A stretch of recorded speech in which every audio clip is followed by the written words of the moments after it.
আসসালামু আলাইকুম সবাইকে। আজকে হচ্ছে আমাদের ফ্রি কেমিস্ট্রি ফ্রি প্লেলিস্টের সেকেন্ড ক্লাস। প্রথম ক্লাসে আমরা গুণগত রসায়ন চ্যাপ্টারটা শুরু করছিলাম। তো চ্যাপ্টারের প্রথমে আমরা শুরু করছি হচ্ছে পরমাণুর ইতিহাস দিয়ে। মানে হচ্ছে ওই ক্লাসের মধ্যে আমরা ইনিশিয়ালি ডাল্টনের মডেল, তারপরে হচ্ছে থমসন মডেল বা যেটাকে আমরা প্লাম পুডিং মডেল সম্পর্কে জানি, এরপরে হচ্ছে রাদারফোর্ড মডেল, এই তিনটা মডেল নিয়ে আলোচনা করছিলাম। এর মধ্যে ম্যাক্সিমাম সময় আমাদের ব্যয় হয়েছে হচ্ছে রাদারফোর্ডের মডেল নিয়ে। রাদারফোর্ড মডেলে কিভাবে আসছে, আলফা কণা পরীক্ষাটা বা গোল্ড ফয়েল পরীক্ষাটা কিভাবে উনি করছেন, ওইখান থেকে কিভাবে ডিসিশনগুলো আসছে এবং উনি কিভাবে তার মডেলটা হচ্ছে পাবলিশ করছেন আর কি। তো মতামতগুলো কিভাবে দিছে এবং ওইটার সীমাবদ্ধতাগুলো কি। রাদারফোর্ড মডেলের সবচেয়ে বড় সাকসেস হচ্ছে নিউক্লিয়াস, আর সবচেয়ে বড় ব্যর্থতা হচ্ছে ওইখানে নিউক্লিয়াসের আশেপাশে যে ইলেকট্রনগুলো আছে, ইলেকট্রনগুলো কিভাবে অবস্থান করে সেইটা উনি ব্যাখ্যা করতে পারেন নাই। ঠিক আছে, সেইটা হচ্ছে উনি ব্যাখ্যা করতে পারেন নাই এখানের মধ্যে। তাহলে আজকে আমরা উনার স্টুডেন্ট বোর হচ্ছে উনি একটা যুগান্তকারী মডেল প্রস্তাব করছে। এটা হচ্ছে ওনার নাম অনুসারে বোর পারমাণবিক মডেল, ওইটা সম্পর্কে জানবো। ঠিক আছে, তো বোর পারমাণবিক মডেল সম্পর্কে জানার আগে এখানে কয়েকটা জিনিস একটু জানা ইম্পর্টেন্ট। সেটা হচ্ছে এই মডেলটা যখন আমরা করব তখন হচ্ছে আমরা একটু ধরে নিব, তোমাদের একটু বলে দেওয়া হবে। ঠিক আছে, বোর পরমাণু মডেলের মধ্যে বৃত্তাকার কক্ষপথে ইলেকট্রনগুলো ঘুরে, এটা আগে থেকেই আমি বলে দিলাম।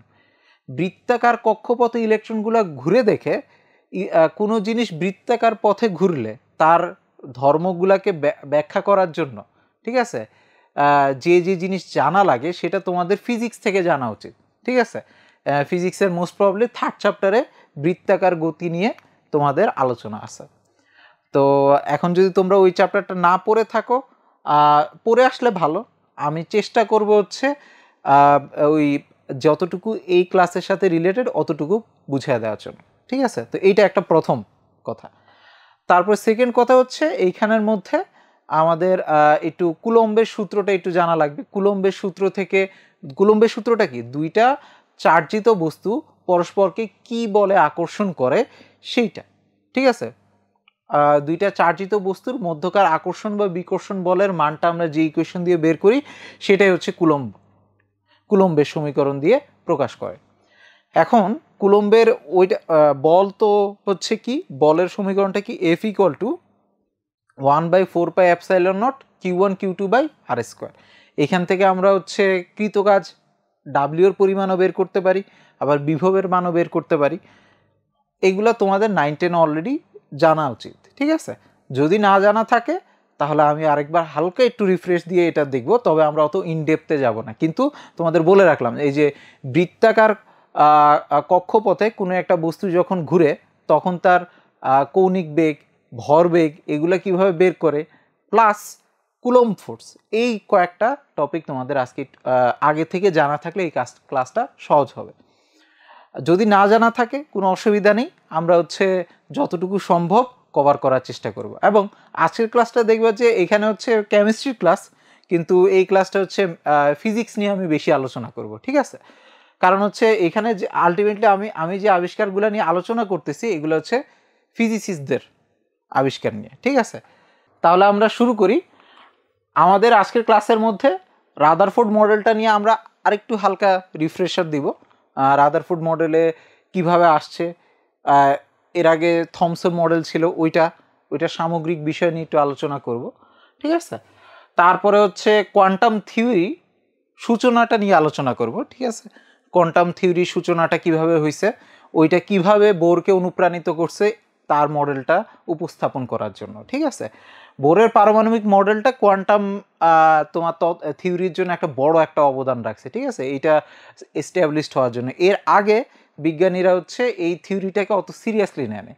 ওকে, তারপরে হচ্ছে আমরা হচ্ছে হাইড্রোজেনের বিকিরণ বর্ণালী, এইটা হচ্ছে বোর পরমাণু মডেল কিভাবে এটা ব্যাখ্যা দিছে সেটা একটু দেখব, ঠিক আছে? কারণ হচ্ছে মেইনলি বোর পরমাণু মডেলটার অনেক জিনিস আমি যখন বলবো তখন দেখবা যে উনি হচ্ছে এইটা ধরে নিছে, ঠিক আছে?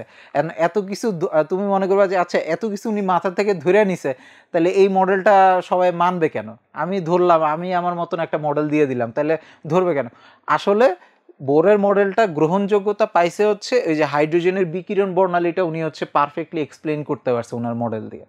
তো এইটা হচ্ছে ওনার একটা বড় একটা সাকসেস, ঠিক আছে?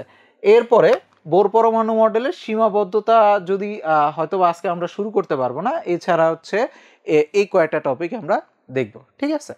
তো প্রথমে শুরু করি বোর পরমাণু মডেলের পূর্বে এটা উনি হচ্ছে জে থমসন, হ্যাঁ, ইংল্যান্ডের বিজ্ঞানী, ব্রিটিশ বিজ্ঞানী। তো উনার মডেলটা কি ছিল? উনার মডেলটা আমরা আগের ক্লাসে শিখছি, সেটা হচ্ছে প্লাম পুডিং মডেল। আচ্ছা, প্লাম পুডিং হচ্ছে এই তোমরা তো যারা খাইছো জানো, ঠিক আছে? বাংলাদেশে যেমন পুডিং ওইরকম না, ব্রিটিশ পুডিং আছে, ওইটার মাঝখানে তোমার হচ্ছে কিশমিশ থাকে আর কি।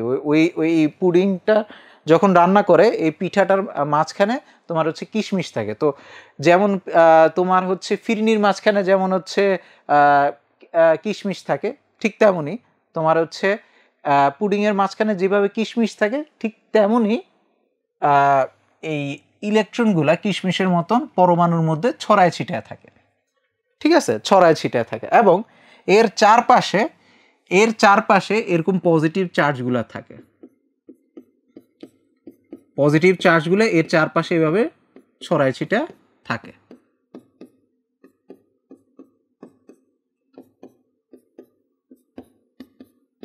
এই মডেলের মধ্যে আমরা যদি দেখি, এইখানের মধ্যে একটা জিনিস খেয়াল করবা, এই পরমাণুটার কোনো জায়গায় কিন্তু বাদ নাই, ঠিক আছে? আগের ক্লাসে যখন রাদারফোর্ডের কথাটা বলছিলাম, রাদারফোর্ডের একটা বড় একটা ওনার অ্যানালাইসিস উনি করছিল, সেটা হচ্ছে পরমাণুর ম্যাক্সিমাম জায়গা হচ্ছে ফাঁকা। কিন্তু প্লাম পুডিং মডেল অনুসারে পরমাণুর ম্যাক্সিমাম জায়গা ফাঁকা না, সব জায়গাতেই পজিটিভ আছে, না হলে ইলেকট্রন আছে, পজিটিভ চার্জ আছে, না হলে ইলেকট্রন আছে, ফাঁকা না। প্লাম পুডিং মডেল এইটা হচ্ছে প্রপোজ করছে আর কি। ওকে, তো এই অনুসারে এই প্লাসগুলা যেহেতু চারপাশে এভাবে ছড়ায় ছিটে আছে, ইলেকট্রনগুলা এই যে মাঝখানে যে ব্লু কালারের সার্কেলগুলো আছে এগুলো হচ্ছে ইলেকট্রনগুলাকে চারদিক থেকে পজিটিভ চার্জগুলো সমানভাবে আকর্ষণ করে, এজন্য ইলেকট্রনগুলো বসে থাকে। তার মানে প্লাম পুডিং মডেল বলতেছে যে ইলেকট্রনগুলো চলাফেরা করে না, ইলেকট্রনগুলো বসে থাকে। যেহেতু চারপাশ থেকে পজিটিভ চার্জ তাকে টান দিতেছে, ওভারঅল ফোর্স তার উপরে, ওভারঅল বল তার উপরে 0, ঠিক আছে? তো এই কারণে ইলেকট্রনগুলো জায়গা মতন বসে থাকে, ইলেকট্রনের কোনো মুভমেন্ট নেই, এটা উনি বলছে। আর পজিটিভ চার্জগুলো এরকম ছড়ায় ছিটা থাকে এবং এই পরমাণুর কোনো জায়গায় ফাঁকা না, ঠিক আছে? এই হচ্ছে তার মডেলটা।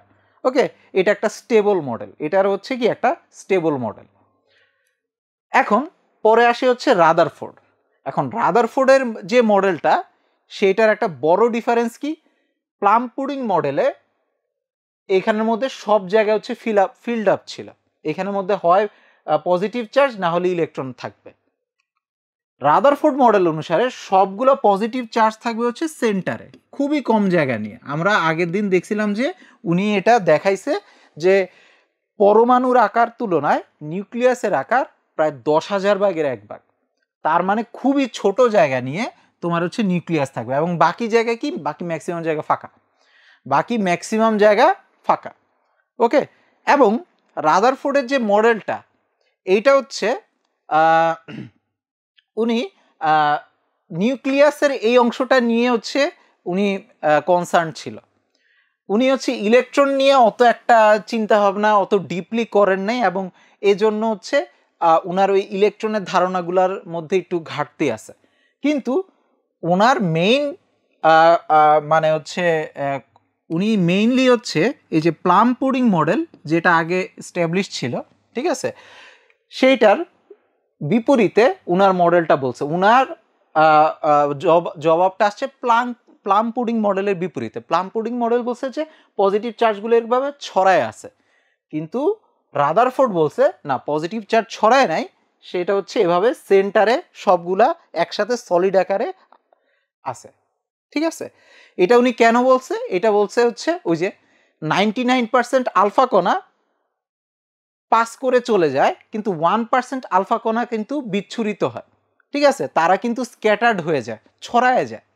এই যে 1% ছড়ায় যায়, এইটার কারণ উনি বলছে অবশ্যই আলফা কণাগুলোকে ছড়ানোর জন্য কোনো পজিটিভ চার্জ দেয়, এবং ওই পজিটিভ চার্জটা খুবই ভারী হইতে হবে। ঠিক আছে, এবং ওই ভারী কণাটা খুবই কম জায়গা দখল করবে। ওকে, কম জায়গা দখল করবে এবং বাকি যে জায়গাটা থাকবে পরমাণুর সব জায়গাটা ফাঁকা। উনি হচ্ছে এইটুকু নিয়ে হচ্ছে ওনার ডিসিশন ছিল। আচ্ছা, ওনার ব্যাকগ্রাউন্ডটা একটু বলি। উনি হচ্ছে তেজস্ক্রিয়তা নিয়ে মেইনলি কাজ করছিল। উনি হচ্ছে আলফা বিকিরণ, তেজস্ক্রিয়তার কারণে যে আলফা বিকিরণ হয়, বিটা বিকিরণ হয়, এটা উনি আবিষ্কার করছে। ঠিক আছে, এবং এইটার কারণে উনি নোবেলও পাইছে। ঠিক আছে, তার মানে উনার হচ্ছে মেইন কনসেন্ট্রেশন হচ্ছে রেডিয়েশন বা তেজস্ক্রিয়তা নিয়ে, আলফা কণার আলফা বিকিরণ, বিটা বিকিরণ। তারপরে তোমরা যখন তেজস্ক্রিয়তা পড়বে, অর্ধায়ু নামে একটা অংশ জিনিস পড়বে, এটা উনি হচ্ছে প্রপোজ করছে। এরপরে হচ্ছে উনি পৃথিবীর বয়সটা হচ্ছে এই বিকিরণ দিয়ে একটা হচ্ছে মনে করো এক্সপেক্টেড ভ্যালু দিছে, এবং ওইটা হচ্ছে এখনো অ্যাকসেপ্টেড। তার মানে উনি হচ্ছে আগে থেকে খুবই ভালো একটা কাজ করে আসছে রেডিয়েশনের জায়গা থেকে। ঠিক আছে, এবং উনি উনার এক্সপিরিয়েন্স থেকে বলতেছে যে না, আলফা কণা যেহেতু বিকিরিত হয়েছে, অর্থাৎ আলফা কণা যেহেতু বিচ্ছুরিত হয়েছে, খুবই অল্প পরিমাণ হইলে, কিছুটা হইলেও তো তোমার হচ্ছে স্ক্যাটার্ড হয়েছে, এটার অবশ্যই কোনো রিজন আছে। এবং উনি বলছে যে ম্যাক্সিমাম জায়গা ফাঁকা এবং শুধুমাত্র খুবই অল্প জায়গার মধ্যে পজিটিভ চার্জ, খুবই ভারী একটা পজিটিভ চার্জ আছে, যেটার নাম হচ্ছে উনি নিউক্লিয়াস। উনার মেইন অবদান হচ্ছে নিউক্লিয়াস নিয়ে। এখন যেটা সমস্যা হয়েছে, প্লাম পুডিং মডেলে ইলেকট্রনগুলোকে বলা হয়েছে এগুলো স্টেশনারি, এরকম চারপাশে পজিটিভ থাকার কারণে এরা হচ্ছে স্টেশনারি, এরা এভাবে এভাবে আকর্ষণ করে মাঝখানে বসে আছে। এখন উনার মডেলে যে সমস্যা হয়েছে, উনি বলছে যে এরকম চারপাশে ছড়ায় নেই, পজিটিভগুলো এভাবে সেন্টারে আছে। তো এর চারপাশে কি আছে? এর চারপাশে হচ্ছে তোমার ইলেকট্রন আছে, এর চারপাশে ইলেকট্রন আছে। এই যে একটা ইলেকট্রন, দুইটা ইলেকট্রন, কয়েকটা ইলেকট্রন আমি দিলাম, এই চারটা ইলেকট্রন আছে। এখন স্বভাবতই কোশ্চেন উঠতে পারে, যদি এরকম চারপাশে পজিটিভ না থাকে, ইলেকট্রনগুলো তো সবগুলাই সেন্টারের দিকে আকর্ষিত হবে, সেন্টারের দিকে আকর্ষিত হয়ে তোমার হচ্ছে কেন্দ্রে চলে আসবে, তখন আর কোনো পরমাণু মডেলই থাকা উচিত না। ঠিক আছে, তো এইটা কিভাবে না হইতে পারে? কারণ হচ্ছে এভাবে যদি চলে আসে, তাহলে তো প্লাস মাইনাস একসাথে হয়ে তাহলে আমার পরমাণুটা থাকলো না। ওকে, তাহলে এখন এইটার পরিবর্তে উনি এই চিন্তাটা করছে যে আচ্ছা, যদি এভাবে সেন্টারে পজিটিভটা থাকে, অবশ্যই ইলেকট্রনগুলোকে ঘোরাঘুরি করা লাগবে, ইলেকট্রনগুলোকে কি করতে হবে? মোশনে থাকতে হবে।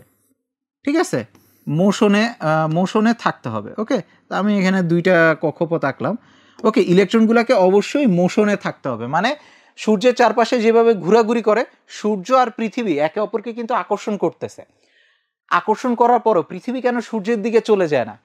এই যে ঘূর্ণনের কারণে। ঠিক আছে, চারপাশে যে ঘূর্ণন বেগটা আছে, এই ঘূর্ণনের কারণে পৃথিবীটা আলটিমেটলি সূর্যের দিকে চলে যাচ্ছে না। তো উনারও চিন্তাটা ওইখান থেকে আসছে যে ওকে, এদের মধ্যেও যেহেতু সূর্য আর পৃথিবীর মতন আকর্ষণ বল আছে, কিন্তু ইলেকট্রন যেহেতু কেন্দ্রে যাওয়া উচিত না, তাহলে কি হইতে পারে? ইলেকট্রনগুলো অবশ্যই ঘোরাঘুরি করতেছে। ঠিক আছে, এইটা থেকে উনি বলে দিছে ওকে, এই ইলেকট্রনগুলো অবশ্যই ঘোরাঘুরি করতেছে। এখন সমস্যা যেটা হয়েছে, পৃথিবী কিন্তু চার্জিত বস্তু না, ইলেকট্রন হচ্ছে চার্জিত বস্তু। আর চার্জিত বস্তু হলে সমস্যা হচ্ছে ম্যাক্সওয়েলের তত্ত্ব অনুসারে। ঠিক আছে, ম্যাক্সওয়েলের তত্ত্ব প্রেডিক্ট করে, যে প্রেডিক্ট না, বলে যে তোমার যদি কোনো বস্তু ত্বরান্বিত হয়, চার্জিত বস্তু যদি ত্বরান্বিত হয়, তাহলে সে শক্তি বিকিরণ করবে।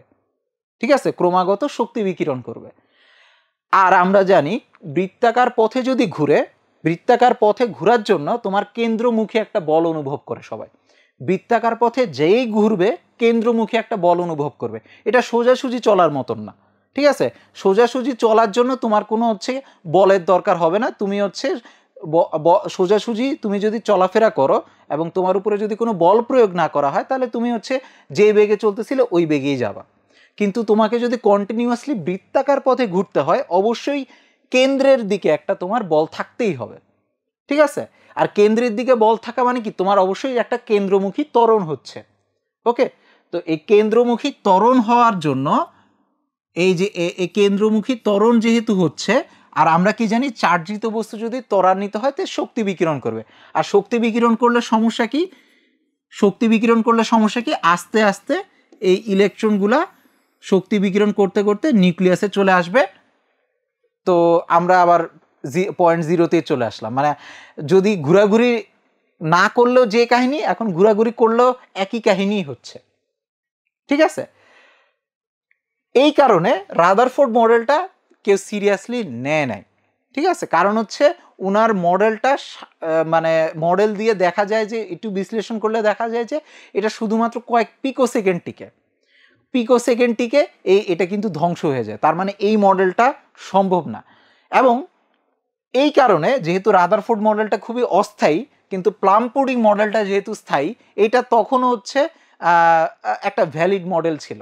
রাদারফোর্ড মডেল প্লাম পুডিংকে একেবারে বাদ দিতে পারে না। ওকে, তার মানে এই আমরা হচ্ছে আগের হিস্টোরিটা বুঝলাম যে বোর যখন পরমাণু মডেল নিয়ে চিন্তা করতেছিল তার হাতে দুইটা অপশনই ছিল, হয় সে প্লাম পুডিং মডেল নিয়ে আরেকটু ফার্দার চিন্তা করতে পারে, না হলে রাদারফোর্ড মডেল নিয়ে চিন্তা করতে পারে। রাদারফোর্ড মডেল প্লাম পুডিং মডেলকে পুরোপুরি বাদ করে দিতে পারে না, কারণ প্লাম পুডিং মডেল অন্তত স্টেবল, রাদারফোর্ড মডেল আনস্টেবল। ঠিক আছে, তো এখন রাদারফোর্ড মডেলের যত সীমাবদ্ধতা আছে, সীমাবদ্ধতার মধ্যে এই যে এই সৌরজগতের সাথে তুলনা করার জন্যই তার ম্যাক্সিমাম সমস্যা চলে আসছে। এই সৌরজগতের কাছে তুলনা করছে এই কারণেই হচ্ছে তার এই যে এই তিনটা সমস্যা সব সৌরজগতের সাথে তুলনা করার সাথেই আসছে। ঠিক আছে, এইখানের মধ্যে সৌরজগতের সাথে তুলনা করার কারণেই কক্ষপথগুলা কি তোমার এখন সৌরজগতের গ্রহগুলোর মতন উপবৃত্তাকার হবে নাকি বৃত্তাকার হবে সেটা নিয়ে কনফিউশন তৈরি হয়েছে। তারপরে ইলেকট্রনগুলা কি সৌরজগতের প্রতিটা কক্ষপথে কিন্তু একটা গ্রহ থাকে, তাহলে প্রতিটা কক্ষপথে কি ইলেকট্রন একটা করে থাকবে, ওইটার উত্তরও কিন্তু এখন কনফিউশনে চলে আসছে। তো এই সবগুলা সীমাবদ্ধতায় হচ্ছে অ্যাকচুয়ালি সৌরজগতের সাথে তুলনা করার কারণে আসছে। আর লাস্টে তো আসছে হচ্ছে ম্যাক্সওয়েল, উনি যখনই বলছে যে কেন্দ্রে নিউক্লিয়াসের চারপাশে ঘোরাঘুরি করবে ইলেকট্রন, তখনই ম্যাক্সওয়েলের তত্ত্ব এসে তার এটাকে আনস্টেবল একটা মডেল হিসেবে প্রমাণিত করে দিছে। ঠিক আছে, এরপরে এইটা পর্যন্ত যাওয়াই যায় না, কারণ হচ্ছে এই পর্যন্ত বিজ্ঞানীরা চিন্তাই করে না, কারণ হচ্ছে ম্যাক্সওয়েলের তত্ত্বতে গিয়েই তো তার মডেল নাই হয়ে গেছে। তারপর হাইড্রোজেন বর্ণালী, এটা বইয়ের মধ্যে লেখা আছে কিন্তু তখনও ওইটার কাছে ধারেও যায় না আর কি। ঠিক আছে, তো সমস্যাগুলো নিয়ে আমরা আলোচনা করলাম। বোর পরমাণু মডেল তার মানে তার একটা মানে তার একটা সঠিক কথা ছিল নিউক্লিয়াস নিয়ে, কিন্তু যেহেতু ইলেকট্রন নিয়ে তার মডেলটা একেবারে মনে করো হচ্ছে খুবই হচ্ছে একটা খারাপ প্রেডিকশনের দিকে যায়, এজন্য তার ওই যে নিউক্লিয়াসের প্রেডিকশন ওইটা অনেকে সিরিয়াসলি নেয় না। ঠিক আছে, তো এখন আসে হচ্ছে বোরের পরমাণু মডেল নিয়ে। ঠিক আছে, এখন বোর নিয়ে একটু বলি। বোর হচ্ছে একই সাথে এই দুইজনেরই স্টুডেন্ট ছিল। ঠিক আছে, বোর হচ্ছে একই সাথে তোমার জে থমসনের স্টুডেন্ট ছিল, এবং এরপরে জে থমসনের পরে উনি হচ্ছে রাদারফোর্ডের স্টুডেন্ট ছিল। দুইজনই হচ্ছে ইংল্যান্ডে ছিল তখন।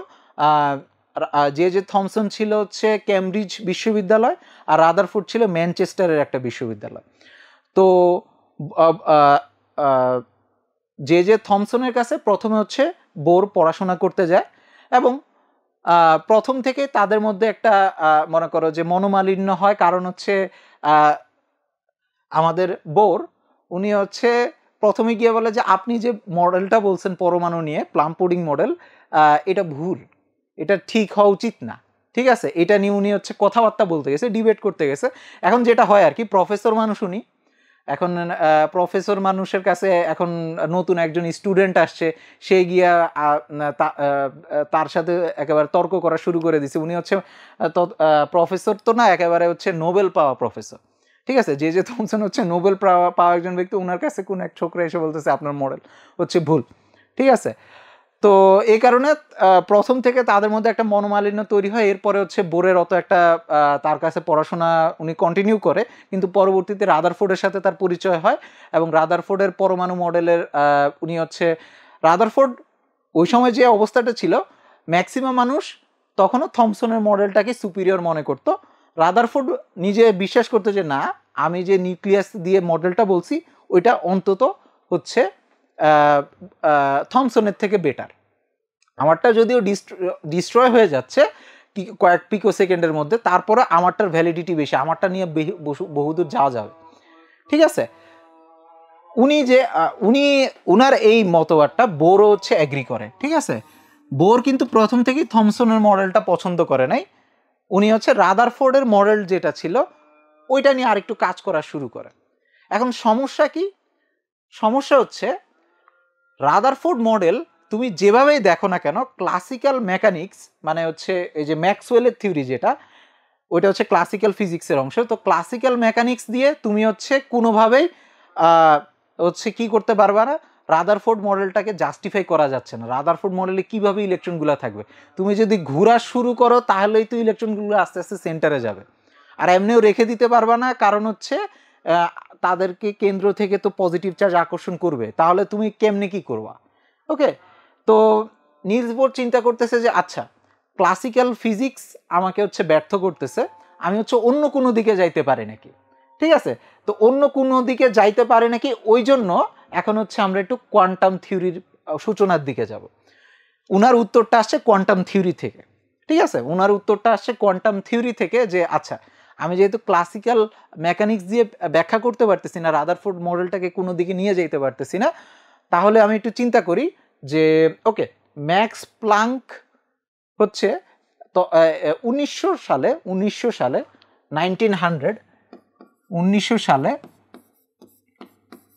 ঠিক আছে, বাই দ্য ওয়ে রাদারফোর্ডের মডেলটা আসছে হচ্ছে 1911 সালে।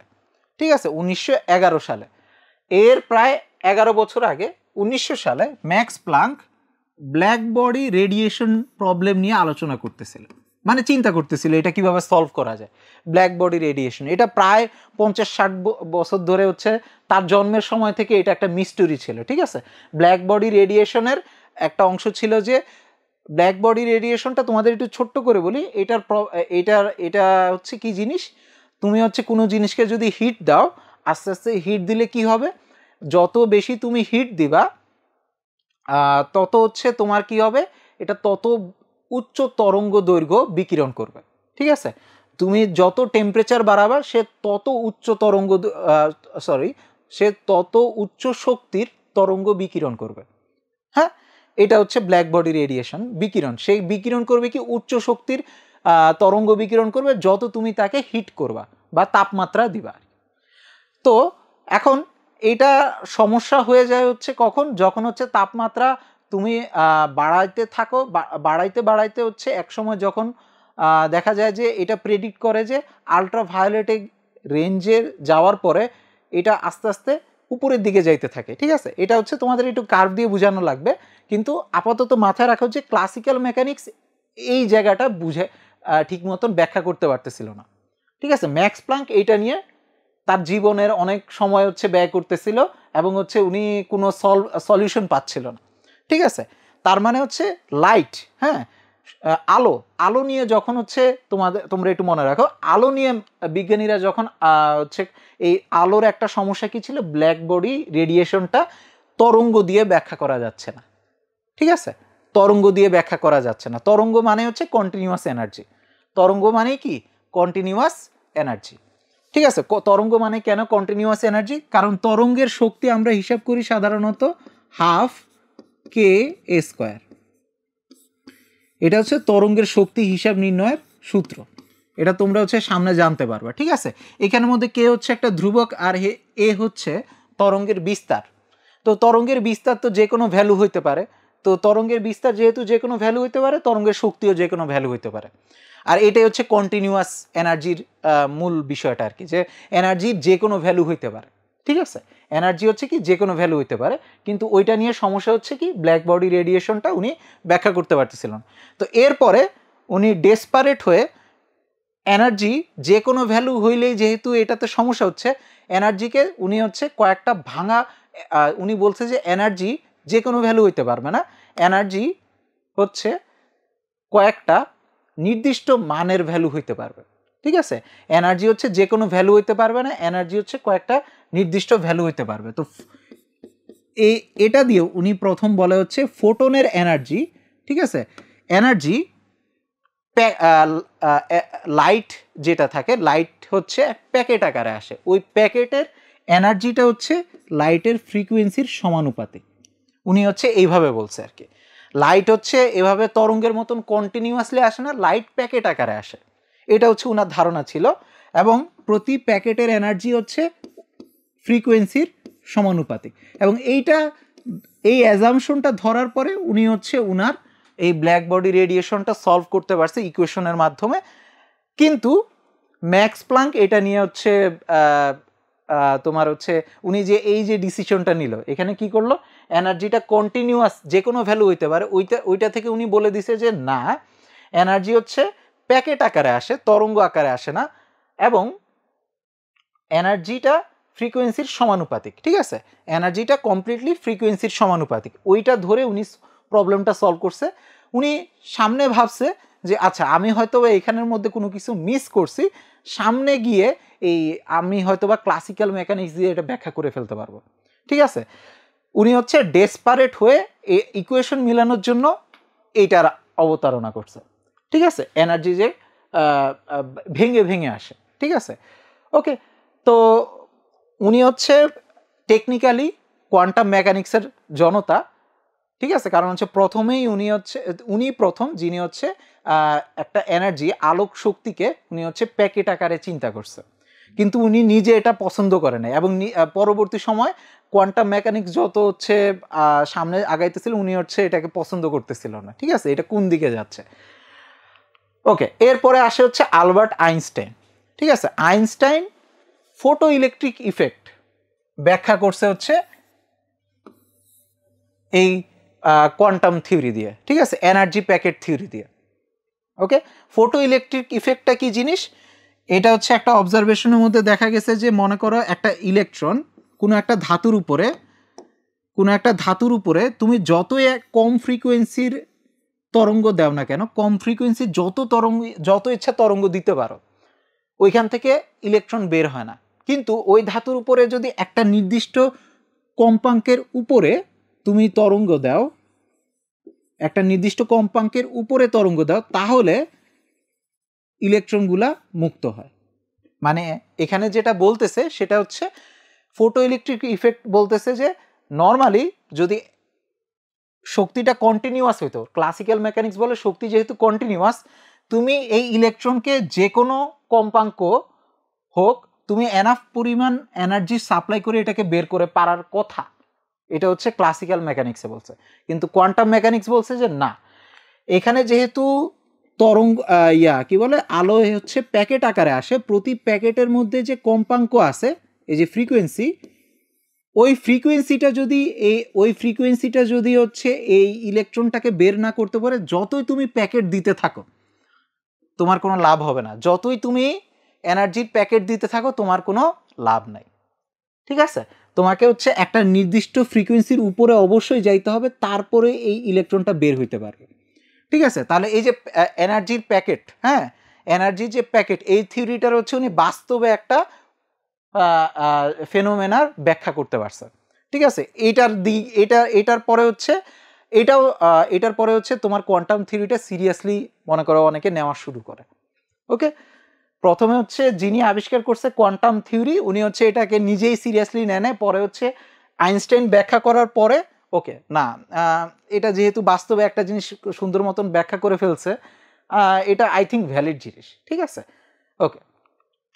এরপরে আরেকজনে, তার মানে হচ্ছে এখন আমরা কোয়ান্টাম এনার্জি যে কোনো ভ্যালু হইতে পারে না, কয়েকটা নির্দিষ্ট ভ্যালু হইতে পারে, এইটুকু আমরা এই আইডিয়াটা বোরের মাথায় আসছে হচ্ছে এই ম্যাক্স প্লাঙ্ক আর আইনস্টাইনের এই দুইটা তো ওনার থিওরি থেকে, ঠিক আছে। একটা হচ্ছে photo black body radiation problem solve করতে গিয়ে আমরা হচ্ছে কোয়ান্টাম মেকানিক্সের সহায়তা নিছি, আরেকটা জায়গায় সহায়তা নিছি ফোটো ইলেকট্রিক ইফেক্টে। ওকে, এই দুইটা জায়গায় এনার্জি যে কোনো ভ্যালু ধারণ করতে পারে না, কয়েকটা নির্দিষ্ট ভ্যালু ধারণ করতে পারে, এই আইডিয়াটা আসছে।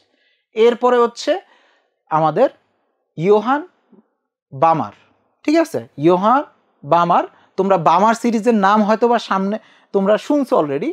উনি, ঠিক আছে, উনি হচ্ছে অ্যাকচুয়ালি ফিজিসিস্ট না, উনি হচ্ছে ম্যাথমেটিশিয়ান। হ্যাঁ, উনি ম্যাথমেটিক্স করে এবং উনি একটা প্যাটার্ন বের করছে আর কি, ঠিক আছে। উনি একটা প্যাটার্ন বের করছে, এটা হচ্ছে প্রায় 1880-র দিকে। তার মানে এটা হচ্ছে একেবারে তোমার কোয়ান্টাম থিওরিরও প্রায় 15 বছর আগে।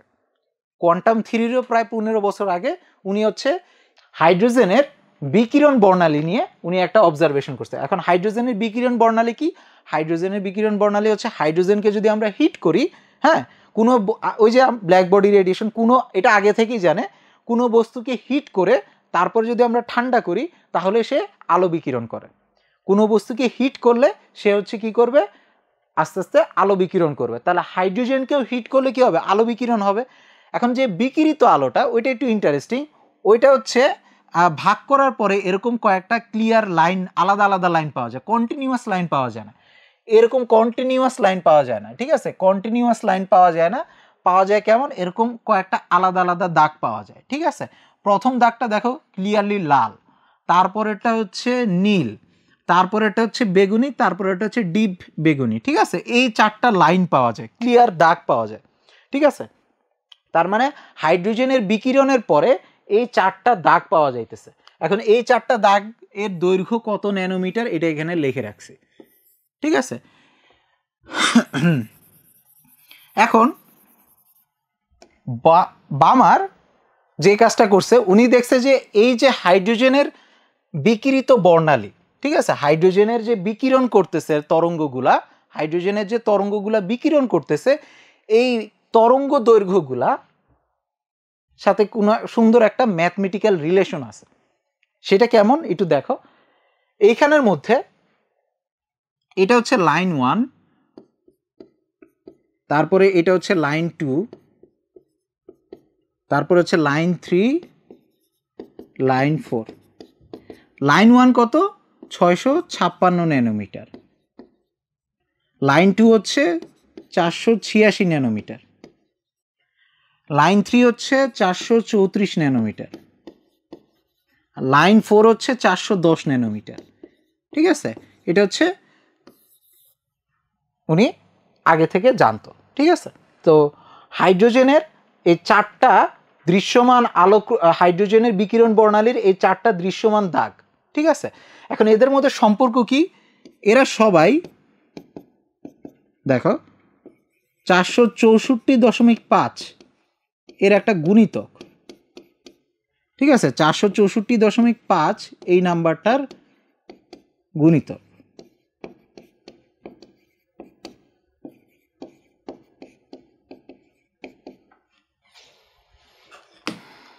,464.5, ঠিক আছে। এই প্রথম নাম্বারটা, ঠিক আছে, এই প্রথম নাম্বারটা 464.5 সাথে 9/4 গুণ। এই পরের নাম্বারটা 464.5 16/12 গুণ। এই নাম্বারটা 464.5 25/21 গুণ। আর এই নাম্বারটা 36/32 গুণ, ঠিক আছে। এটা তোমরা ক্যালকুলেট করে দেখতে পারো, ঠিক আছে। উনি প্যাটার্নটা বাইর করলো। আচ্ছা, প্যাটার্নগুলো বাইর করার পরে এখন দেখো 364.5, 364.5, 364.5, 364.5 ইন্টু, এখন দেখো উপরে হচ্ছে 9, 9কে আমরা লিখতে পারি 3 স্কোয়ার, আর নিচের, আচ্ছা এটা 4 আসে নাই, 4 পায়নি, উনি পাইছে 5। নিচের এখানে 5 আছে, 5কে আমরা লিখতে পারি হচ্ছে 9 - 4, তার মানে 3 স্কোয়ার - 2 স্কোয়ার। 5কে লেখা যায় হচ্ছে 3 স্কোয়ার - 2 স্কোয়ার। আচ্ছা, এটা লেখার কারণ আছে। এরপরে দেখো 16, তাহলে 16টাকে লেখা যায় 4 স্কোয়ার বাই, এই 12কে লেখা যায় 4 স্কোয়ার মাইনাস 2 স্কোয়ার। তারপরে এই 25/21কে লেখা যায় 5 square by 5 square minus 2 square. তারপরে 36/32কে লেখা যায় 6 square by 6 square minus 2 square. আচ্ছা, তাহলে দেখো এখানের মধ্যে একটা প্যাটার্ন চলে আসছে কিন্তু, ঠিক আছে? এটাই উনি আবিষ্কার করছে মেইনলি আর কি। ম্যাথমেটিশিয়ান যেহেতু, উনি হচ্ছে এই হাইড্রোজেনের যে তরঙ্গ বিকিরিত তরঙ্গ দৈর্ঘ্য আছে, এদের মধ্যে একটা ম্যাথমেটিক্যাল রিলেশন পাইছে, ঠিক আছে? এটা খুবই সুন্দর একটা জিনিস বের করছে উনি। তারপরে হচ্ছে ওভারঅল হচ্ছে এই ল্যামডাটা উনি যেটা বের করছে আর কি, এটা যেহেতু একটা কনস্ট্যান্ট, এই কনস্ট্যান্ট নাম্বারটাকে উনি বলছে হচ্ছে বামার ধ্রুবক, ঠিক আছে? বি বামার ধ্রুবক ইন্টু, দেখো এটা কিন্তু আস্তে আস্তে বাড়তেছে। এই যে উপরের ভ্যালুগুলো 3 4 5 6, 1 2 3 4 লাইনের জন্য ভ্যালুগুলো কত? 3 4 5 6, ঠিক আছে? তো উপরের এই ভ্যালুগুলোকে উনি n স্কোয়ার দিয়ে দিল। তাহলে নিচেও দেখো n square, 3 square 3 square 4 square 4 square 5 square 5 square. তো এই জন্য n square minus n square minus সবার থেকে দেখো 2 স্কোয়ার বিয়োগ, সবার থেকে কি 2 স্কোয়ার বিয়োগ, এইটা হচ্ছে উনি বের করছে। হাইড্রোজেনের বিকিরিত যে তরঙ্গ দৈর্ঘ্যগুলো আছে, বিকিরিত বর্ণালী আছে, বিকিরিত বর্ণালী থেকে, বর্ণালী মানে কি? অনেকগুলা তরঙ্গ দৈর্ঘ্য একসাথে হলে তাদেরকে আমরা বর্ণালী বলি, ঠিক আছে? তো এই যে বর্ণালীগুলা, এটা কি বিচ্ছিন্ন বর্ণালী, ঠিক আছে? মানে এই হাইড্রোজেনের যে বিকিরণ বর্ণালী, এখান থেকে একটা রেঞ্জের সবগুলা লাইট পাওয়া যায় না, ঠিক আছে? শুধু এই লালটা পাওয়া গেছে, তারপরে মাঝখানে লাইনগুলো নাই, তারপরে আবার এই নীলটা পাওয়া গেছে, তারপরে মাঝখানে আবার নাই, তারপরে আবার এই ভায়োলেটটা পাওয়া গেছে, তারপরে লাস্টে এসে আরেকটা গাঢ় ভায়োলেট পাওয়া গেছে, মানে বেগুনি বেগুনি, ঠিক আছে? এটা কিন্তু ডিসকন্টিনিউয়াস, বিচ্ছিন্ন। অবিচ্ছিন্ন হইলে মাঝখানের সবগুলা কালার থাকতো, ঠিক আছে? মাঝখানের সবগুলা কালার থাকতো। ওকে, তাহলে এটা হচ্ছে বামারের সমীকরণ। হ্যাঁ, এইটা পরবর্তীতে বিজ্ঞানী রিডবার্গ এইটাকে আরেকটু অ্যাডভান্স করছে আর কি। সেটা হচ্ছে এই যে বামারের সমীকরণ lambda B into N square by N square minus 2 square, ঠিক আছে? এইটাকে শুধুমাত্র মনে করো হচ্ছে হাইড্রোজেনের এইটার জন্যই না, আরও কয়েকটা প্যাটার্ন উনি পাইছে। সেটা হচ্ছে দেখো 1/, এটা কি একটু সাজায় লিখি, 1/λ মানে কি? 1/λ মানে হচ্ছে 1/b into N square minus 2 square by N square. তাহলে এখানে আসে কত? 1/b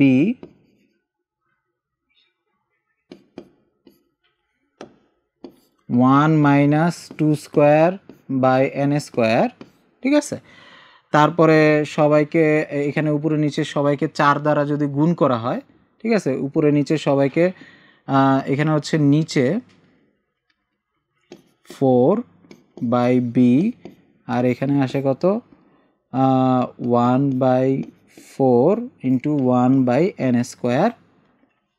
1/4 মানে হচ্ছে 2 স্কোয়ার আর কি, 1/λ, ঠিক আছে? এটা জাস্ট নর্মাল ইকুয়েশন নিয়ে আমি এটাকে নিলাম, এখানে উল্টাইলাম, উল্টানোর পরে এটাকে লিখলাম। তারপরে হচ্ছে দেখো এখান থেকে হচ্ছে এখানে উপরে 4 দ্বারা, উপরে 4 আর নিচে সবাইকে 4 দ্বারা গুণ করছি আর কি, ঠিক আছে? তো এই ইকুয়েশনটা আসছে, এই ইকুয়েশনটা আসছে, ঠিক আছে? এই ইকুয়েশনটা আসছে। এখন এটাকে আরেকটু মডিফাই করে রিডবার্গ একটা সমীকরণ লিখছে, সেটা হচ্ছে 1/λ, ঠিক আছে? হাইড্রোজেনের যে বিকিরিত বর্ণালী, বিকিরণ বর্ণালী, ওই বিকিরণ বর্ণালী 1/λ সমান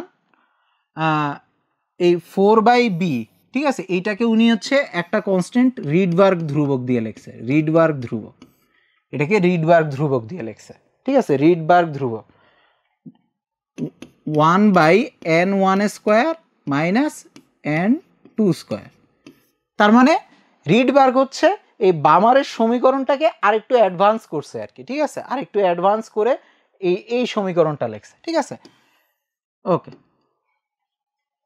এটা হচ্ছে দুইটা ইন্টিজার। ওকে, এটা যে কোনো ভ্যালু হইতে পারে। 1, এটা যদি 1 হয়, এটা 2 3 4 5 হবে। এখানে যদি n1, রিডবার্গ এটা বলছে যে বামার শুধুমাত্র 2 এর জন্য কাজটা করছিল, ঠিক আছে? এখানে দেখো শুধুমাত্র 2 এর জন্য কাজটা করছে, কিন্তু রিডবার্গ হচ্ছে যে কোনো ভ্যালুর জন্য বলছে যে n1 এর মান যদি 1 হয় তাহলে n2 এর মান হবে 2 3 4 5 এভাবে যে কোনো ভ্যালু হইতে পারে। আবার n1 এর মান যদি 2 হয় n2 এর মান হবে হচ্ছে 3 4 5 6 যে কোনো ভ্যালু হইতে পারে। ঠিক আছে, তো এইভাবে হচ্ছে রিডবার্গ এটাকে একটু বিস্তৃত করছে। তার মানে হাইড্রোজেনের বিকিরণ বর্ণালী থেকে রিডবার্গের সমীকরণ আমরা পাই। ঠিক আছে, রিডবার্গের সমীকরণ পাই। এটা হচ্ছে কোনো মডেল থেকে আসে নাই, পরমাণু মডেল থেকে এই ইকুয়েশনটা আসে নাই। এই ইকুয়েশনটা আসছে হচ্ছে এই যে বর্ণালীগুলা দেখে ম্যাথমেটিক্যাল একটা অ্যানালাইসিস করা হয়েছে। বর্ণালীগুলা দেখে বর্ণালীর যে তরঙ্গ দৈর্ঘ্যগুলো আছে এদের মধ্যে একটা ম্যাথমেটিক্যাল সম্পর্ক বসানো হয়েছে। ঠিক আছে, এটা কিন্তু বোরের আগে। হ্যাঁ, এবং বোর এর পরমাণু মডেলটা পুরোপুরি বেস করা হয়েছে হচ্ছে এই যে অবজারভেশনটা আছে এটার একটা থিওরিটিক্যাল ব্যাকিং দিছে সে। এর আগে শুধুমাত্র ম্যাথমেটিক্স দিয়ে বলা হয়েছে যে এই যে হাইড্রোজেনের যে বিকিরণ বর্ণালী আছে এই তরঙ্গ দৈর্ঘ্যগুলোর মধ্যে একটা সুন্দর একটা ম্যাথমেটিক্যাল সম্পর্ক আছে, কিন্তু কেন আছে এইটার ব্যাখ্যা নাই। হ্যাঁ, সুন্দর একটা সমীকরণ হইলো, এটা সমীকরণটা আসছে সম্পূর্ণ এই ডাটা দেখে। ঠিক আছে, কোনো থিওরি থেকে আসে নাই। এইটা দেখেই বোর অনুপ্রাণিত হয়েছে মেইনলি তার মডেলটা। ঠিক আছে, তার মডেলটা হচ্ছে মেইনলি এই যে রিডবার্গের সমীকরণটা আছে এইটার হচ্ছে একটা থিওরিটিক্যাল ব্যাকআপ দিবে। ঠিক আছে, থিওরিটিক্যাল ব্যাকআপ দিবে। এখন এটা কিভাবে দিবে সেটা আমরা বুঝি। ঠিক আছে, এটা কিভাবে দিবে এইটা দেখার পরে ওনার হচ্ছে মাথার মধ্যে ক্লিক করে আর কি, যে ওকে আমার পরমাণু মডেলটা কি হইতে যাইতেছে। তাহলে বোরের পরমাণু মডেলের আগে আমরা হচ্ছে কোয়ান্টামের থিওরিটা মাথায় নিলাম, আর এই যে রিডবার্গের সমীকরণটা মাথায় নিলাম, এই দুইটা হচ্ছে মাথায় আছে তার। ওকে, তো এখন প্রথম কোশ্চেন, উনি হচ্ছে রাদারফোর্ড মডেলটাকে চুজ করছে। এখন রাদারফোর্ড মডেলের মেইন সমস্যা কি, ইলেকট্রন কিভাবে আসে। তো ইলেকট্রন কিভাবে আসে, তো উনি হচ্ছে ক্লাসিক্যাল মেকানিক্স বাদ, উনি হচ্ছে কোয়ান্টাম মেকানিক্সে গেছে, যে ফোটন।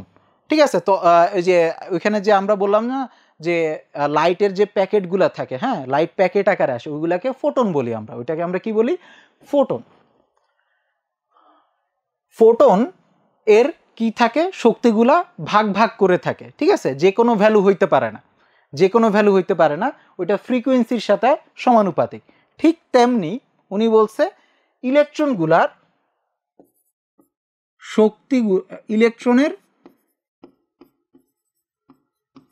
শক্তিগুলা কি বিচ্ছিন্ন, অবিচ্ছিন্ন শক্তি, যে কোনো মানের শক্তি নিয়ে ইলেকট্রন থাকতে পারবে না। ঠিক আছে, তো উনি প্রথম যেটা বলছে লাইটের জন্য, যেটা আমরা আগে থেকে জানি লাইটের কয়েকটা ফেনোমেনা দেখে, photo electric effect, black body radiation থেকে লাইটের মধ্যে কি আমরা ওই কোয়ান্টাম ধর্মটা পাইছি, সেটা উনি ইলেকট্রনের মধ্যে দিয়ে দিছে। ওকে, ইলেকট্রনের শক্তিগুলা বিচ্ছিন্ন। ঠিক আছে, কি ইলেকট্রনের শক্তিগুলা বিচ্ছিন্ন মানে ইলেকট্রন যে কোনো শক্তি নিয়ে থাকতে পারবে না। এখন ইলেকট্রনগুলা যে কোনো শক্তি নিয়ে থাকতে পারবে না।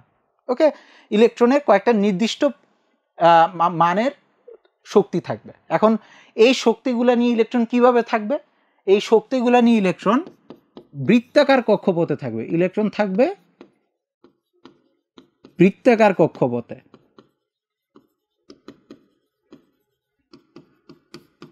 এটা উনি বলে দিছে বৃত্তাকার কক্ষপথ, এটা ইম্পর্টেন্ট। উনি প্রথম বলে দিছে যে ওকে বৃত্তাকার কক্ষপথে থাকবে। এবং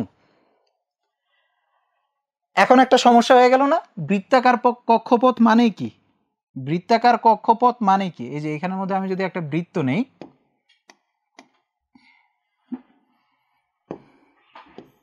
এটার মধ্যে একটা তোমার হচ্ছে নিউক্লিয়াস, আর এর চারপাশে মনে করো ইলেকট্রন।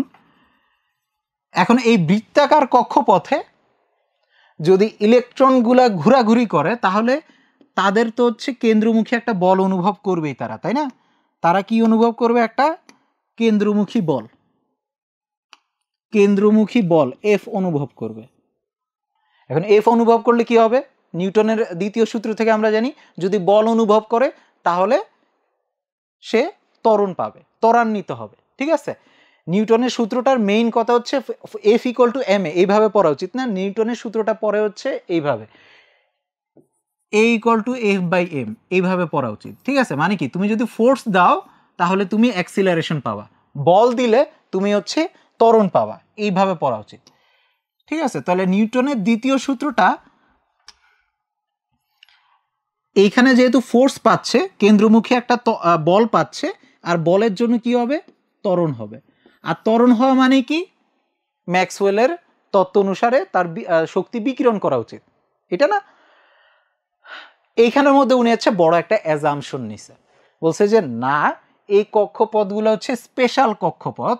এইখানের মধ্যে এটা হচ্ছে কোয়ান্টাম লেভেলের কক্ষপথ, এটা নর্মাল কক্ষপথ না, ঠিক আছে। পরমাণু যেহেতু খুবই ছোট, ওইটার কক্ষপথগুলা বাস্তবের যে কক্ষপথ আছে ওইটার মতন না। ওকে, উনি এটা ধারণা করে নিছে, এটা হচ্ছে ওনার বড় একটা অ্যাজাম্পশন নিছে যে ওকে ঠিক আছে, বৃত্তাকার কক্ষপথে ঘুরবে এবং বৃত্তাকার কক্ষপথে থাকার সময় কোনো শক্তি বিকিরণ বা শোষণ করবে না। এইটা দিয়ে উনি ম্যাক্সওয়েলের তথ্যটাকে ইনভ্যালিড করছে। এখন ইনভ্যালিড করছে কোনো প্রুফ দিয়ে না, উনি বলছে যে না, উনি লিটারেলি বলছে যে ওকে, পরমাণুর মধ্যে ম্যাক্সওয়েলের তত্ত্ব খাটবে না, উনি জাস্ট এটা অ্যাজিউম করে নিছে, ঠিক আছে।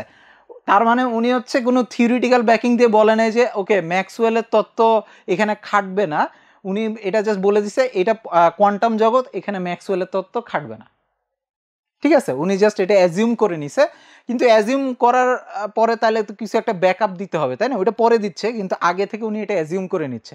ওনার মডেলের জন্য এটা খুবই ইম্পর্টেন্ট, কারণ হচ্ছে যদি শক্তি শোষণ বিকিরণ করে তাহলে রাদারফোর্ডের মতন তার মডেলটা ধ্বংস, ঠিক আছে। তাহলে ওই যে ম্যাক্স প্লাঙ্ক আইনস্টাইন এর যে থিওরিগুলো আছে ওইখান থেকে উনি কোয়ান্টামের কোয়ান্টা, ঠিক আছে, বা কোয়ান্টাম ওই বেসিকটা মাথায় নিয়ে বললো যে ইলেকট্রনের শক্তিটা হচ্ছে কোয়ান্টা, ঠিক আছে, কোয়ান্টাইজড মানে বিচ্ছিন্ন। ইলেকট্রন কয়েকটা নির্দিষ্ট মানের শক্তিতেই থাকতে পারে, যে কোনো মানের শক্তিতে থাকতে পারবে না। ইলেকট্রন কয়েকটা নির্দিষ্ট মানের শক্তিতে থাকতে পারে, যে কোনো মানের শক্তি নিয়ে ইলেকট্রন থাকবে না, অনেকটা লাইটের মতন, ঠিক আছে। তারপরে উনি বলছে যে ওকে, এই যে বিচ্ছিন্ন শক্তিগুলা এগুলা সে নিয়ে থাকবে হচ্ছে কি একটা নির্দিষ্ট বৃত্তাকার কক্ষপথে, এবং এই কক্ষপথে থাকার সময় তার ত্বরণ হচ্ছে, কিন্তু তার কোনো শক্তি শোষণের বিকিরণ হবে না, ঠিক আছে। এটা হচ্ছে ওনার রেভলিউশনারি আইডিয়া। তখন হচ্ছে এটা রেভলিউশনারি হয় না, এটা বাদ হয়ে যাওয়ার সম্ভাবনা ছিল। যখন উনি চিন্তা করছে এটা, উনি ভয়ে ভয়ে চিন্তা করছে, কারণ হচ্ছে এখানের মধ্যে উনি একটা বড় একটা প্রবলেমরে জাস্ট মনে করো সামনাসামনি মোকাবেলা না করে সাইড হয়ে পার হয়ে যাচ্ছে, ঠিক আছে। তখন পরবর্তীতে দেখা যায় যে না, ওকে না, তার অ্যাজাম্পশন কাজ করতেছে। ওকে, তাহলে এই কয়টা হচ্ছে তার বেসিস।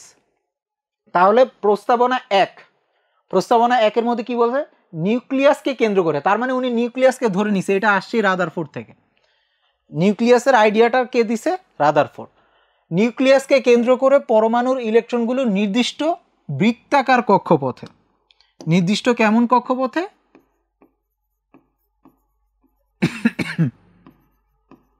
বৃত্তাকার কক্ষপথে নির্দিষ্ট পরিমাণ শক্তি নিয়ে অবস্থান করে। তার মানে বৃত্তাকার কক্ষপথে ইলেকট্রন থাকার সময় তার শক্তি ফিক্সড, ঠিক আছে, এটাই বলে দিছে। ওকে, ওই কক্ষপথে অবস্থানের সময় ইলেকট্রন কোনো শক্তি শোষণ অথবা বিকিরণ করে না, ঠিক আছে। বড় একটা অ্যাজাম্পশন। কোয়ান্টাম তত্ত্ব উনি এখানে ইউজ করছে এবং ম্যাক্সওয়েলের তত্ত্ব উনি বাদ দিয়ে দিছে। ওকে, কিন্তু উনি ম্যাক্সওয়েলের তত্ত্ব বাদ দিছে কারণ ওইটা তার মডেলে ফিট করে না, কিন্তু উনি বলছে যে ইলেকট্রন আর নিউক্লিয়াসের মধ্যে কুলম ফোর্স কাজ করতেছে, ওইটা কিন্তু কোয়ান্টাম না, ওইটা ক্লাসিক্যাল মেকানিক্স থেকে আসে। মানে উনি যেটা বলছে কুলম কাজ করে, কুলমটা থাকবে, ম্যাক্সওয়েল কাজ করে না, ম্যাক্সওয়েল বাদ, ঠিক আছে। ওকে, তাহলে হচ্ছে প্রস্তাবনা একটা আমরা বুঝলাম, বৃত্তাকার কক্ষপথের কথা বলছে, কিন্তু বৃত্তাকার কক্ষপথে থাকার সময় কোনো শক্তি শোষণ অথবা বিকিরণ হবে না। এই বৃত্তাকার কক্ষপথগুলোর উনি নাম দিছে KLMN, ঠিক আছে, এইভাবে উনি নাম দিছে আর কি। ওকে, KLMN এভাবে হচ্ছে নামগুলো দিছে। তার মানে উনার মডেলটা প্রথমেই যদি আমরা আঁকতে চাই, এটা হচ্ছে নিউক্লিয়াস মনে করো, এটা হচ্ছে কি নিউক্লিয়াস। নিউক্লিয়াসের চারপাশে বৃত্তাকার কক্ষপথ আছে, ঠিক আছে, বৃত্তাকার কক্ষপথ। এই যে একটা বৃত্তাকার কক্ষপথ, তারপরে আর একটা বৃত্তাকার কক্ষপথ, আর একটা বৃত্তাকার কক্ষপথ, ঠিক আছে। এই বৃত্তাকার কক্ষপথ, এবং এই বৃত্তাকার কক্ষপথে থাকার সময় এখানে যে ইলেকট্রনগুলো থাকবে এই কক্ষপথগুলোতে, এই কক্ষপথগুলো যে ইলেকট্রনগুলো থাকবে তাদের কোনো শক্তি শোষণ অথবা বিকিরণ হবে না। যদিও তারা ঘুরতেছে তাহলে তাদের কি শক্তি শোষণ অথবা বিকিরণ হবে না। তো এইখানের মধ্যে আমরা এইটুকু মোটামুটি বুঝে ফেললাম। তো উনি হচ্ছে এই কথাটা বলতে চাচ্ছে, ঠিক আছে, ওকে। এবং এই শেলগুলোর নাম কি দিছে, এই যে প্রথম এখানের মধ্যে সবার প্রথমটা হচ্ছে কে শেল, প্রথমটা হচ্ছে কে, পরেরটা হচ্ছে এল, 2 নাম্বার শক্তি স্তরটা হচ্ছে এল শেল, তারপর কে এল এম, ঠিক আছে, এন, তারপর একটা এন, তারপর একটা ও, কে এল এম এন ও, এইভাবে যাবে আর কি, ঠিক আছে, ওকে। এরপরে হচ্ছে বৃত্তাকার কক্ষপথে ইলেকট্রন চললে কয়েকটা জিনিস আমাদের আগে একটু ক্লিয়ার হয়ে নিতে হবে, ঠিক আছে। বৃত্তাকার কক্ষপথে যদি ইলেকট্রন ঘুরে আমাদের একটু কয়েকটা মোশন সম্পর্কে জানা লাগবে, ঠিক আছে। এই মনে করো একটা বৃত্ত, এই বৃত্তাকার কক্ষপথে কে ঘুরতেছে, ইলেকট্রন ঘুরতেছে, ঠিক আছে। তো এখানে কয়েকটা জিনিস আমরা জানি, সেটা হচ্ছে বৃত্তাকার কক্ষপথে যখন কেউ ঘোরাঘুরি করে, ঠিক আছে, সে তো একটা পথ অতিক্রম করতেছে, তাই না, সে একটা পথ অতিক্রম করতেছে। এইটাকে আমরা এখন মনে করো কিভাবে প্রকাশ করব। সোজা পথে গেলে তো হচ্ছে মনে করো একটা বস্তু এই এক্স পয়েন্ট থেকে ওয়াই পয়েন্টে আসছে, আমি তার দৈর্ঘ্য হিসাব করি, ঠিক আছে, এস, সে এস দৈর্ঘ্য গেছে, ঠিক আছে, এস দৈর্ঘ্য গেছে। এভাবে হচ্ছে সরল রৈখিক পথে আমরা কত দূর গেছে সেটা হিসাব করি। এখন মনে করো ইলেকট্রনটা এইখান থেকে, এই যে এইখানে প্রথমে ছিল, এইখান থেকে ঘুরতে ঘুরতে এইখানে আসলো, এইখান থেকে ঘুরতে ঘুরতে এইখানে আসলো,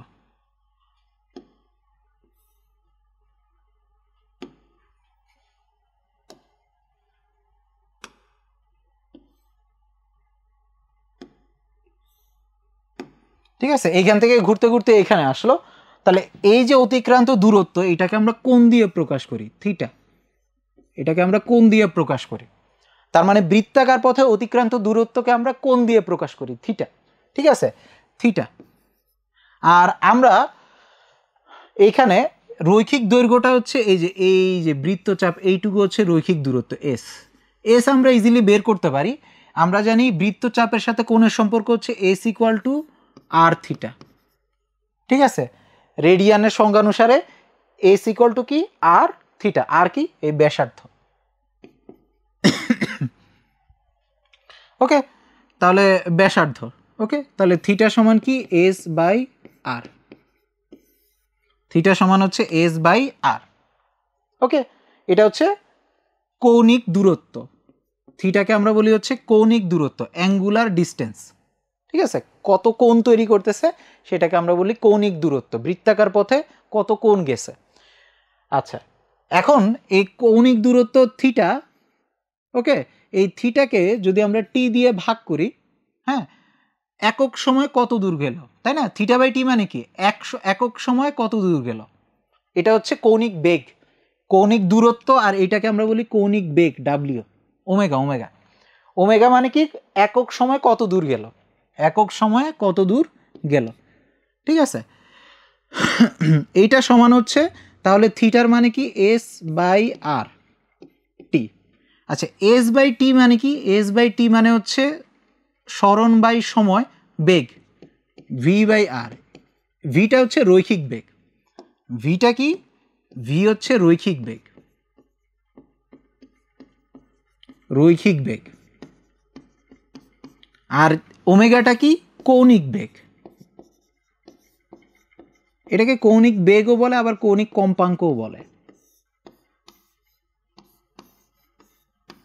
ঠিক আছে, কৌণিক বেগ এবং কৌণিক কম্পাঙ্ক বলে। তার মানে আমরা সরলরৈখিক পথে গেলে দূরত্ব, বেগ যেমন দেখছি, বৃত্তাকার পথে গেলে ওই জিনিসগুলো কি হয়ে যাবে, ওই জিনিসগুলো হয়ে যাবে হচ্ছে কৌণিক দূরত্ব আর কৌণিক বেগ, ঠিক আছে, এদের এই কৌণিক দূরত্বের সাথে রৈখিক দূরত্বের সম্পর্ক, কৌণিক বেগের সাথে রৈখিক বেগের সম্পর্ক আমরা দেখলাম।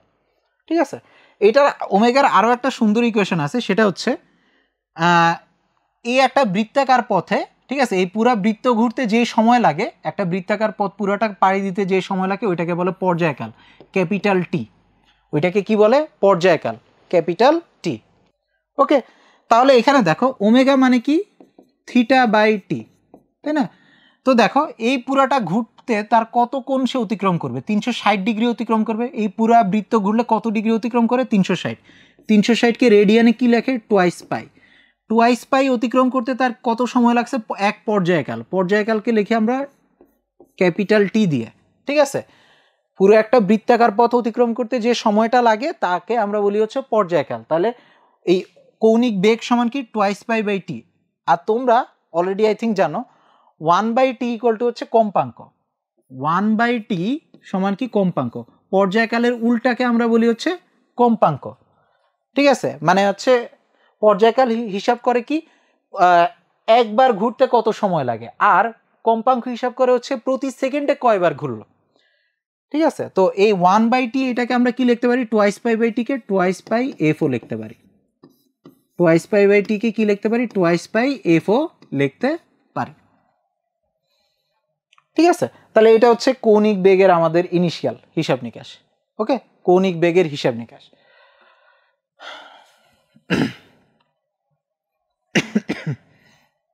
আশা করি তোমরা বুঝতে পারছো।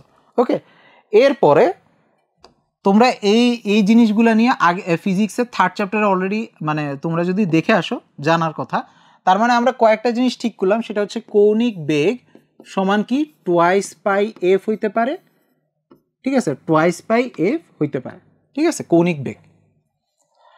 আরেকটা জিনিস নিয়ে আমরা একটু দেখব, সেটা হচ্ছে কৌণিক ভরবেগ। কৌণিক ভরবেগ এটা নিয়ে একটু জানবো। ঠিক আছে, রৈখিক ভরবেগ খুবই ইজি জিনিস। ভরবেগের নামের মধ্যে আছে ভর আর বেগের গুণফল। ঠিক আছে, ভর আর বেগের গুণফল। ঠিক আছে, রৈখিক ভরবেগ মানে কি? এমভি। আমরা নর্মালি ভরবেগ মানে কি শিখছি? এমভি। এখন কৌণিক ভরবেগ মানে কি? কৌণিক ভরবেগ মানে হচ্ছে কৌণিক ভর ইন্টু কৌণিক বেগ, নাকি? কৌণিক ভর ইন্টু কৌণিক বেগ। আচ্ছা, কৌণিক ভর জিনিসটা কি? আবার কৌণিক ভর জিনিসটা কি? এটা তোমরা ফিজিক্সে ডিটেলসে শিখবে। ঠিক আছে, ভর বলতে আমরা ভর বুঝাই না, ভর বলতে আমরা বুঝাচ্ছি ইনার্শিয়া, জড়তাকে, মানে গতি পরিবর্তন হইতে যে জিনিসটা বাধা দেয় সেটাকে জড়তা বলি আর কি। ওকে, রৈখিক বেগের জন্য ওইটা হচ্ছে নর্মাল ভরই হচ্ছে জড়তা হিসেবে কাজ করে। কিন্তু কৌণিক বেগের জন্য শুধুমাত্র ভর না, ঠিক আছে, শুধুমাত্র ভর না, ভরের সাথে কেন্দ্র থেকে দূরত্ব যত বেশি হবে ওইটা জড়তাও তত বেশি হবে।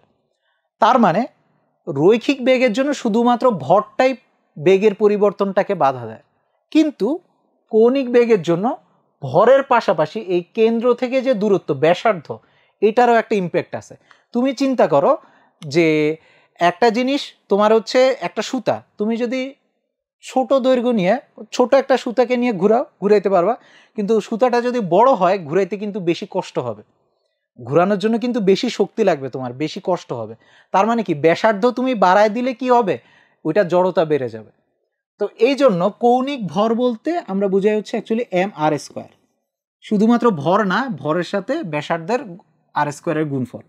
এটা তোমরা ফিজিক্সের ডিটেলসে শিখবে। কৌণিক ভরকে আর এটা কৌণিক ভর বলে না, এটার নাম হচ্ছে জড়তার ভ্রামক। আমি খুবই সিম্পল ওয়েতে দেখাইলাম যে জড়তার ভ্রামক। ঠিক আছে, কৌণিক ভর হচ্ছে কি? mr², আর কৌণিক বেগ কি? ওমেগা। আর ওমেগা মানে কি? ওমেগা মানে হচ্ছে এখানে আমরা দেখছি যে v/r, তাহলে v/r, তাহলে এখান থেকে আমরা লিখতে পারি কৌণিক ভরবেগ মানে কি? কৌণিক ভরবেগ মানে হচ্ছে mvr। ঠিক আছে, mvr। তার মানে বৃত্তাকার পথে ঘুরলে এই যে ভরবেগ, ভর, বেগ, তারপরে হচ্ছে তোমার দূরত্ব, এই জিনিসগুলো কিন্তু একটু ডিফারেন্ট। হ্যাঁ, আমরা যদি 1/1 যাই, এখানের মধ্যে কৌণিক দূরত্বটা হচ্ছে থিটা, কৌণিক বেগটা হচ্ছে ওমেগা, কৌণিক ভরবেগটা হচ্ছে mvr, ঠিক আছে, mvr। ওকে, আশা করি আমরা বুঝতে পারছি। কৌণিক ভরবেগ এবং প্লাঙ্কের তত্ত্ব, ঠিক আছে। এখন বোর যেহেতু বলেই ফেলছে বৃত্তাকার পথে ঘোরাঘুরি করতেছে, আর বৃত্তাকার পথে ঘোরাঘুরি করা মানে কি, এটার অবশ্যই ভরবেগ আছে, কৌণিক ভরবেগ আছে।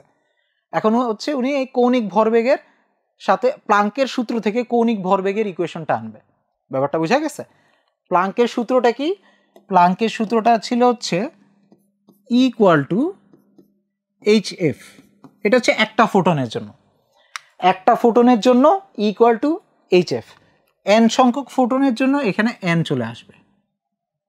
তাহলে প্লাঙ্কের সূত্র হচ্ছে কি, ইকুয়াল টু এনার্জি, শক্তি সমান হচ্ছে n, h হচ্ছে কি প্লাঙ্কের ধ্রুবক, এটা হচ্ছে একটা ধ্রুবক, আর এফটা হচ্ছে কম্পাঙ্ক, এফটা কি কম্পাঙ্ক। এটা হচ্ছে প্লাঙ্কের সমীকরণ। প্লাঙ্কের সমীকরণ এটা শক্তি, শক্তিটা ডিরেক্টলি কার সমানুপাতিক, কম্পাঙ্কের সমানুপাতিক, আর মাঝখানে ধ্রুবকটা হচ্ছে প্লাঙ্কের ধ্রুবক। আর যদি n নাম্বার অফ ফোটন থাকে এইখানে n চলে আসবে, ঠিক আছে। এটা হচ্ছে প্লাঙ্কের সমীকরণ। এইখান থেকে উনি ইলেকট্রনের জন্য কৌণিক ভরবেগ বের করতে যাচ্ছে, ঠিক আছে, কৌণিক ভরবেগ। তাহলে কৌণিক ভরবেগ এখানে কিভাবে আনা যায়, এখানে কার থেকে কৌণিক ভরবেগে যাওয়া যায়। আমরা এই যে কৌণিক বেগটার সম্পর্কে দেখছি, দেখো টোয়াইস পাই এফ হইলে এটাকে আমরা কৌণিক বেগ লিখতে পারি। তাহলে এই এফটাকে আমরা টোয়াইস পাই এফ লিখি, তাহলে এন এইচ, এই এফটাকে আমরা লিখবো টোয়াইস পাই এফ। এখন টোয়াইস পাই তো আকাশ থেকে নিয়ে আসছে, গুণ করে দিলাম, তাহলে এই যে টোয়াইস পাই তো এখানে গুণ করে দিচ্ছি আমি, এটাকে ভাগও করে দিতে হবে, ঠিক আছে। তাহলে ই সমান কত, ই সমান হচ্ছে N H by twice pi into, এখানে দেখো এই টোয়াইস পাই এফ মানে কি কৌণিক বেগ ওমেগা। তাহলে কৌণিক বেগের চলে আসলো আমার ইকুয়েশনে, প্লাঙ্কের সমীকরণে আমার কৌণিক বেগ চলে আসছে, ঠিক আছে। এখন কৌণিক ভরবেগে আমি যাওয়ার চেষ্টা করতেছি। এখন এইখানের মধ্যে ইটা মানে কি, ই মানে হচ্ছে half MV square, half MV square.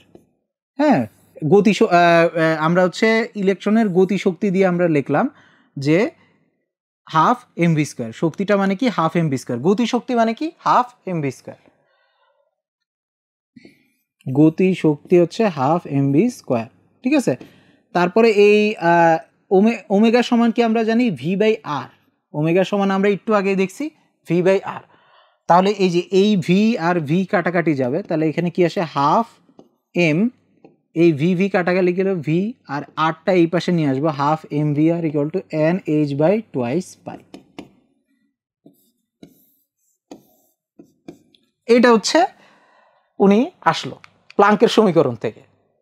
এখন সমস্যা হচ্ছে এটা হচ্ছে উনি এটা নিয়ে সমস্যায় পড়ছে উনি, ঠিক আছে। এটা হচ্ছে উনার মিলতেছিল না, এটা দিয়ে উনি ওই যে হাইড্রোজেনের বামারে যে সিরিজটা ওইটা উনি মিলানোর চেষ্টা করতেছিল, কিন্তু ব্যর্থ হইতেছিল এই হাফটার কারণে, এই জন্য উনি এই হাফটা বাদ দিয়ে দিছে।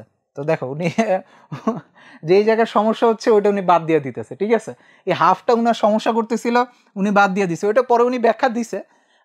তবে এটা হচ্ছে ইনিশিয়ালি উনি ওই বামার সিরিজ এই ফর্মুলা দিয়ে আমরা পরে বামার সিরিজটা ব্যাখ্যা করার চেষ্টা করব, তখন দেখবা যে এইটা দিয়ে সুন্দর কাজ করে, কিন্তু হাফটা হইলে সুন্দর মতন কাজ করতেছে না, ঠিক মতন প্রেডিকশনটা হচ্ছে না, তো উনি হাফটা সুন্দর মতন বাদ দিয়ে দিছে। তাহলে উনি প্লাঙ্কের তত্ত্ব থেকে এখানে হাফ যেটা ছিল ওইটা বাদ দিয়ে উনি হচ্ছে কি লিখলো, হাফটা যেহেতু উনার ঠিক মতন অবজারভেশনের সাথে কাজ করতেছে না, M V R equal to N H by twice pi, এটা উনি লিখলো, ঠিক আছে। এটা হচ্ছে প্লাঙ্কের সূত্র থেকে উনি কৌণিক ভরবেগ, ঠিক আছে। যেহেতু উনি বলে ফেলছে বৃত্তাকার কক্ষপথে ঘুরতেছে, বললেই হবে না, বৃত্তাকার কক্ষপথে যে উনি বলছে কি, আরও বলছে যে বৃত্তাকার কক্ষপথে ইলেকট্রনের শক্তিগুলা কনস্ট্যান্ট থাকবে এবং কোয়ান্টাইজড।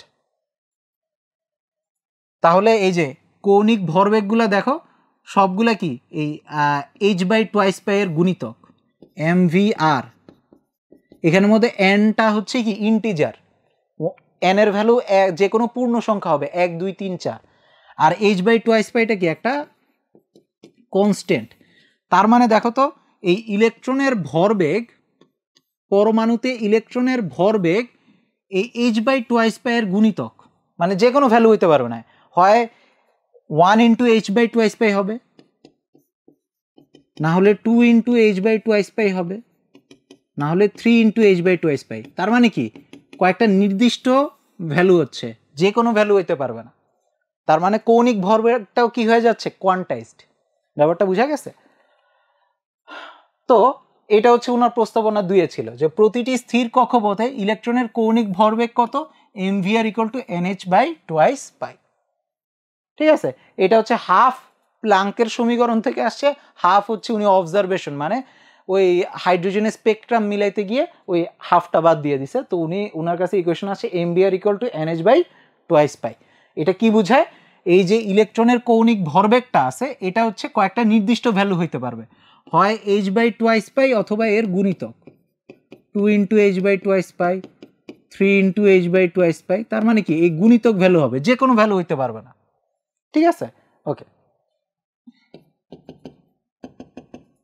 তো এই প্রথম দুইটা সূত্রের মাধ্যমে উনি কোয়ান্টাম থিওরিকে সুন্দর মতন কাজে লাগাইছেন। তো এরপরে যখন ইলেকট্রন নিম্ন শক্তি স্তর থেকে 3 নাম্বার প্রস্তাবনায়, যখন ইলেকট্রন নিম্ন শক্তি স্তর থেকে উচ্চ শক্তি স্তরে যায় তখন শক্তির শোষণ, এবং উচ্চ শক্তি স্তর থেকে যখন নিম্ন শক্তি স্তর যায় তখন শক্তির বিকিরণ। মানে উনি এখানে যেটা বলতে চাচ্ছে সেটা হচ্ছে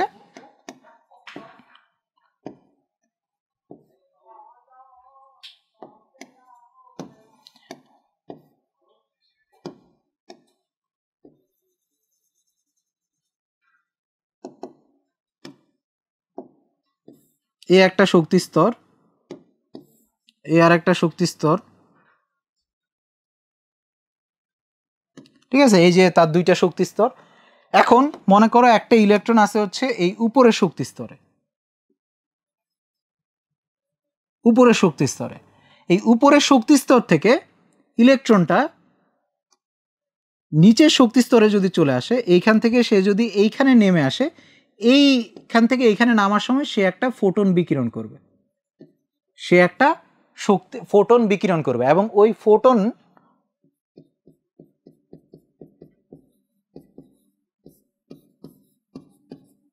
ফোটনের শক্তিটা হবে হচ্ছে এই দুইটা শক্তি স্তরের পার্থক্যের সমান। এটাই উনি বলছে আর কি। ঠিক আছে, তার মানে একটা ইলেকট্রন এইখান থেকে, ঠিক আছে, প্রথমে এইখানে ছিল, এইখান থেকে এইখানে নামবে, তো এইখান থেকে এইখানে নামার সময় সে একটা ফোটন বিকিরণ করবে, এবং ওই ফোটনের এনার্জি হচ্ছে কি এই দুইটা শক্তি স্তরের যে ডিফারেন্সটা আছে, শক্তির পার্থক্যটা আছে, ওইটার সমান। ব্যাপারটা বোঝা গেছে? তো এইটা কি মনে করো যে অত আহামরি কোনো তত্ত্ব মনে হচ্ছে, মানে এইখানের মধ্যে অত ডেঞ্জারাস কিছু মনে হচ্ছে? মানে এই তত্ত্বের মেইন সমস্যাটা কি? এই তত্ত্বের মেইন সমস্যাটা হচ্ছে এইখানের মধ্যে ইলেকট্রন তুমি কিভাবে মনে করো যে এখান থেকে এখানে আসবে? এই উপরের শক্তি স্তর থেকে ইলেকট্রন কি এইভাবে আস্তে আস্তে নামতে নামতে নামতে এইখানে এইভাবে আসবে নাকি? এইভাবে হবে না, মোটেও না। ইলেকট্রনটা এরকম আস্তে আস্তে নামবে না। এই ইলেকট্রনটা যেটা হবে, ইলেকট্রনটা প্রথমে এইখানে থাকবে, তারপরে সে নাই, ইনস্ট্যান্টলি এইখানে চলে আসবে, এবং এই যে চলে আসলো এই মাঝখানে ফোটনটা বিকিরণ হবে। ঠিক আছে, তার মানে ইলেকট্রনটা হচ্ছে এই আস্তে আস্তে পথ দেখায় দেখায় নামবে না, সে ইনস্ট্যান্টলি চলে আসবে। ওকে, ইনস্ট্যান্টলি যখন চলে আসবে তখন হচ্ছে শক্তির বিকিরণটা হবে। তো ইলেকট্রন এখান থেকে এভাবে থাকবে, তারপর নাই, এখানে চলে আসবে, আর একটা ফোটন বের হবে। এই হচ্ছে কাহিনী। তো এটার মধ্যে কি বুঝাচ্ছে, ইলেকট্রনটা এইখান থেকে এখানে যখন ট্রানজিশন হচ্ছে সে আগে থেকেই জানে, মানে সে যখন লাফটা দিতেছে সে আস্তে আস্তে মনে করো হাইটা হাইটা যাচ্ছে না, ঠিক আছে, সে হেঁটে হেঁটে যাচ্ছে না যে ওকে ওকে ওকে এইখানে হচ্ছে এই আমার শক্তি স্তর এইখানে আসলো, ঠিক আছে, সে হচ্ছে আগে থেকে জানে তার ওইখানে যাইতে হবে, সে আগে থেকে জানে তার এখানে যাইতে হবে, সে জাস্ট এখানে চলে আসলো এবং শক্তি বিকিরণ করে দিল। তাহলে ইলেকট্রন কেমনে জানলো যে ওইখানে শক্তি স্তরটা আছে? ব্যাপারটা বুঝা গেছে? ইলেকট্রনটা কিভাবে হাইটা কিন্তু সে জানে, সে কিন্তু এভাবে আস্তে আস্তে নামবে না।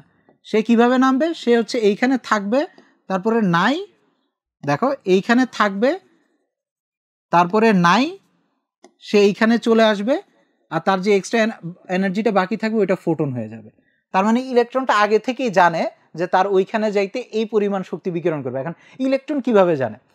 এবং বোর যখন হচ্ছে রাদারফোর্ডকে, রাদারফোর্ড তো তার টিচার ছিল, শিক্ষক ছিল, রাদারফোর্ড কে যখন এটা পাঠাইছে তার মডেলটা, রাদারফোর্ডও এই কোশ্চেনটাই করছে যে আচ্ছা ওকে, ইলেকট্রনটা এখান থেকে এখানে জাম্প করতেছে, ঠিক আছে, জাম্প করতেছে কিন্তু সে হেঁটে হেঁটে যাচ্ছে না, সে হচ্ছে ঘুরে ঘুরে পড়তেছে না এখানে, সে এইখান থেকে এখানে জাস্ট লিটারেলি ট্রান্সপোর্ট করতেছে, ইনস্ট্যান্ট ট্রান্সমিশন হচ্ছে এখানে। তো ইনস্ট্যান্ট ট্রান্সমিশন যে হচ্ছে, সে কিভাবে জানতেছে যে এইখানেই তার যাওয়া লাগবে, সে কি জন্য অন্য কোনো জায়গায় পৌঁছাবে না, এটা কিভাবে, এই তথ্যটা তার কাছে কিভাবে আসলো? ঠিক আছে, এটা একটা বোল্ড প্রেডিকশন আর কি, তবে এই প্রেডিকশনটা কাজ করে। ঠিক আছে, এই প্রেডিকশনটা কাজ করে, তার মানে কয়েকটা সে মনে করো যে এমেজিং প্রেডিকশন করছে।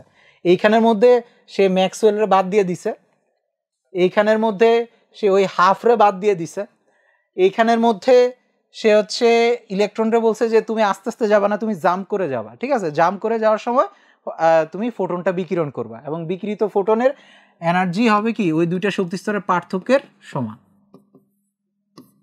ওই দুইটা শক্তিস্তরের থাকতে যে ইলেকট্রন এনার্জি লাগে ওইটার পার্থক্যের সমান, del E equal to H F.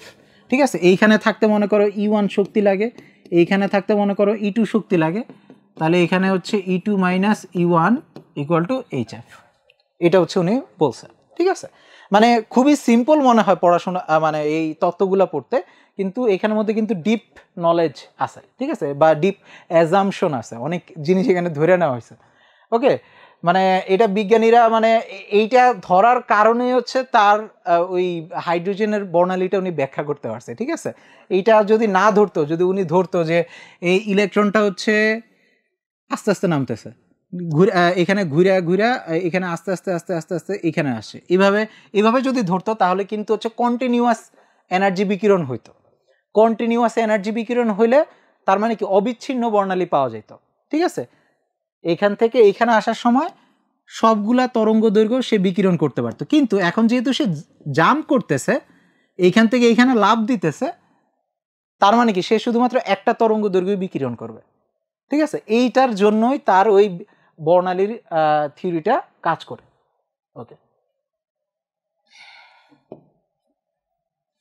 ঠিক আছে, তাহলে আমরা আশা করি বুঝতে পারছি। তাহলে বোরের যে তিনটা তত্ত্ব আছে সেটা আমরা মোটামুটি বুঝে গেলাম। ঠিক আছে, ওকে, তাহলে এখানে আমি হচ্ছে বোরের যে মডেলটা আছে ওইটা একটু আঁকার চেষ্টা করি।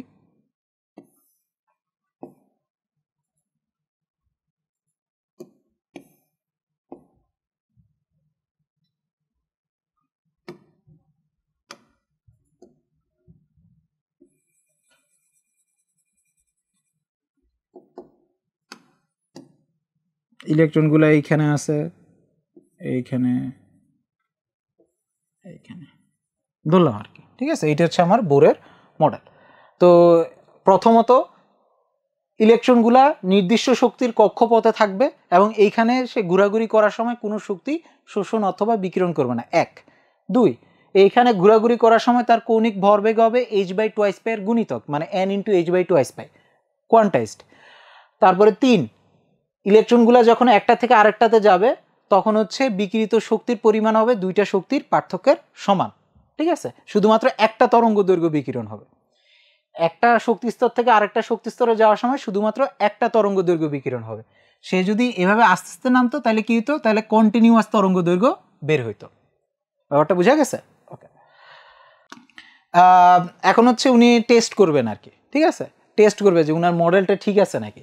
প্রথমে হচ্ছে ব্যাসার্ধ বের করবে, পরমাণুর যে হাইড্রোজেনের যে পরমাণুটা আছে ওইটার ব্যাসার্ধটা উনি প্রথমে বের করার চেষ্টা করবে, ব্যাসার্ধ বের করবে। এখন ব্যাসার্ধের মান কোনো মডেল যদি তুমি দাও, ভবিষ্যতে তোমরাও যদি যখন মডেল দিবা, তোমরা হচ্ছে মনে করো কোনো একটা রিসার্চ করে একটা মডেল দিলে ইচ্ছা মতন দেওয়া যাবে না, অবশ্যই বাস্তবের সাথে এটার মিল থাকতে হবে, কন্টিনিউয়াস হইতে হবে, সব তত্ত্বের সাথে সে ফুলফিল হইতে হবে, কোনো কনফ্লিক্ট থাকা যাবে না। এখন আগে আগে থেকে, ঠিক আছে, পরমাণুর ব্যাসার্ধ সম্পর্কে বিজ্ঞানীদের একটা আইডিয়া ছিল, ওইটা ছিল হচ্ছে 0.5 × 10⁻⁻10 বা 5 × 10⁻11। বিজ্ঞানীদের আইডিয়া হচ্ছে পরমাণুর ব্যাসার্ধ এই মানের আশেপাশে, ঠিক আছে। তো এখন বোর যে মডেলটা বলছে, সে জানে যে ব্যাসার্ধটা এই মানের আশেপাশে তার হইতে হবে, না হলে তার মডেল গেছে। তারপরে এই মডেলের মধ্যে যে ইলেকট্রনের বেগটা আছে, এই বেগটা অবশ্যই আলোর গতির থেকে কম হইতে হবে, ঠিক আছে। আইনস্টাইনের তত্ত্ব কোনো কিছু আলোর থেকে বেশি গতিতে যাইতে পারবে না, শূন্য মাধ্যমে আলোর থেকে বেশি গতিতে কেউ যাইতে পারবে না, ওইটা তার মানতে হবে। তার মানে ইলেকট্রনের বেগ 3 × 10⁸ এর কম হইতে হবে, ঠিক আছে। 3 × 10⁸ এটার কম হইতে হবে। এবং শেষে এসে হাইড্রোজেনের যে বর্ণালীগুলো আছে, ওই যে আমাদের আগে যে আমরা আলোচনা করছি বামার নিয়ে, বামার যে বর্ণালীটা ব্যাখ্যা করছে ওইটার সাথে কোন তার এটা মিলতে হবে, ঠিক আছে। ওকে, এইখানে সে একটা শক্তিস্তর থেকে আরেকটা শক্তিস্তরে গেলে যে শক্তির বিকিরণটা হয়, ওই বিকিরিত শক্তিটা বামারের সাথে মিলতে হবে বা রিডবার্গের ইকুয়েশনের সাথে মিলতে হবে। এইটা হচ্ছে তার টেস্ট। এই কয়েকটা জিনিস যদি তার মিলে, তার মানে তার মডেল ঠিক আছে, আর যদি না মিলে তার মানে তার মডেল নাই, ঠিক নাই। ওকে, এখানের মধ্যে যে একটা পিকুলিয়ার জিনিস হয়েছিল যে এখানে একটা হাফ ছিল, এই হাফটা উনি বাদ দিয়ে দিছে। এটা হচ্ছে এই যে এই জিনিসগুলো প্রুভ করতে গিয়ে বাদ দিয়ে দিছে, ঠিক আছে। বাদ দেন, মানে পরে উনি হচ্ছে এটা ব্যাখ্যা দিছে যে এটার হচ্ছে এই ব্যাখ্যা অনুসারে আমি এই হাফটা রাখিনি। ওকে, এখন হচ্ছে প্রথমে আমরা ব্যাসার্ধটা বের করব। প্রথমে হচ্ছে আমরা কি করব, ব্যাসার্ধটা বের করব।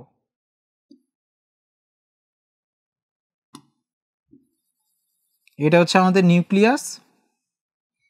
হাইড্রোজেনের জন্য জাস্ট একটা শক্তিস্তরই আমরা আপাতত আঁকি। হাইড্রোজেনের জন্য একটা শক্তিস্তর। তাহলে এইখানে মনে করো একটা ইলেকট্রন আছে, এই ইলেকট্রন আর নিউক্লিয়াসের মধ্যে আকর্ষণ বল আছে, ইলেকট্রন আর নিউক্লিয়াসের মধ্যে আকর্ষণ বল আছে। এটা কি? কুলম্ব ফোর্স, ঠিক আছে, কুলম্ব বল। এই দুইটার মধ্যে কি ধরনের বল আছে? কুলম্ব বল। ওকে, তো ইলেকট্রনের চার্জ কত? ইলেকট্রনের চার্জ হচ্ছে ইলেকট্রনের চার্জ হচ্ছে মাইনাস ই। ইলেকট্রনের চার্জ কত? Minus E. আর নিউক্লিয়াসের চার্জ কত? পজিটিভ ই, ঠিক আছে। নিউক্লিয়াসে পজিটিভ চার্জ থাকবে। তো ইলেকট্রন আর নিউক্লিয়াসের চার্জ হচ্ছে এটা। তাহলে এখন কুলম্ব বলের ফর্মুলা কি? F = 1/4πε0, ঠিক আছে, ইন্টু Q1 Q2/r²। এটা হচ্ছে কুলম্ব ফোর্স। তাহলে পরমাণু মডেলের জন্য, বোর পরমাণু মডেলের জন্য এটা কি হবে? 1/4πε0। একটা হচ্ছে -e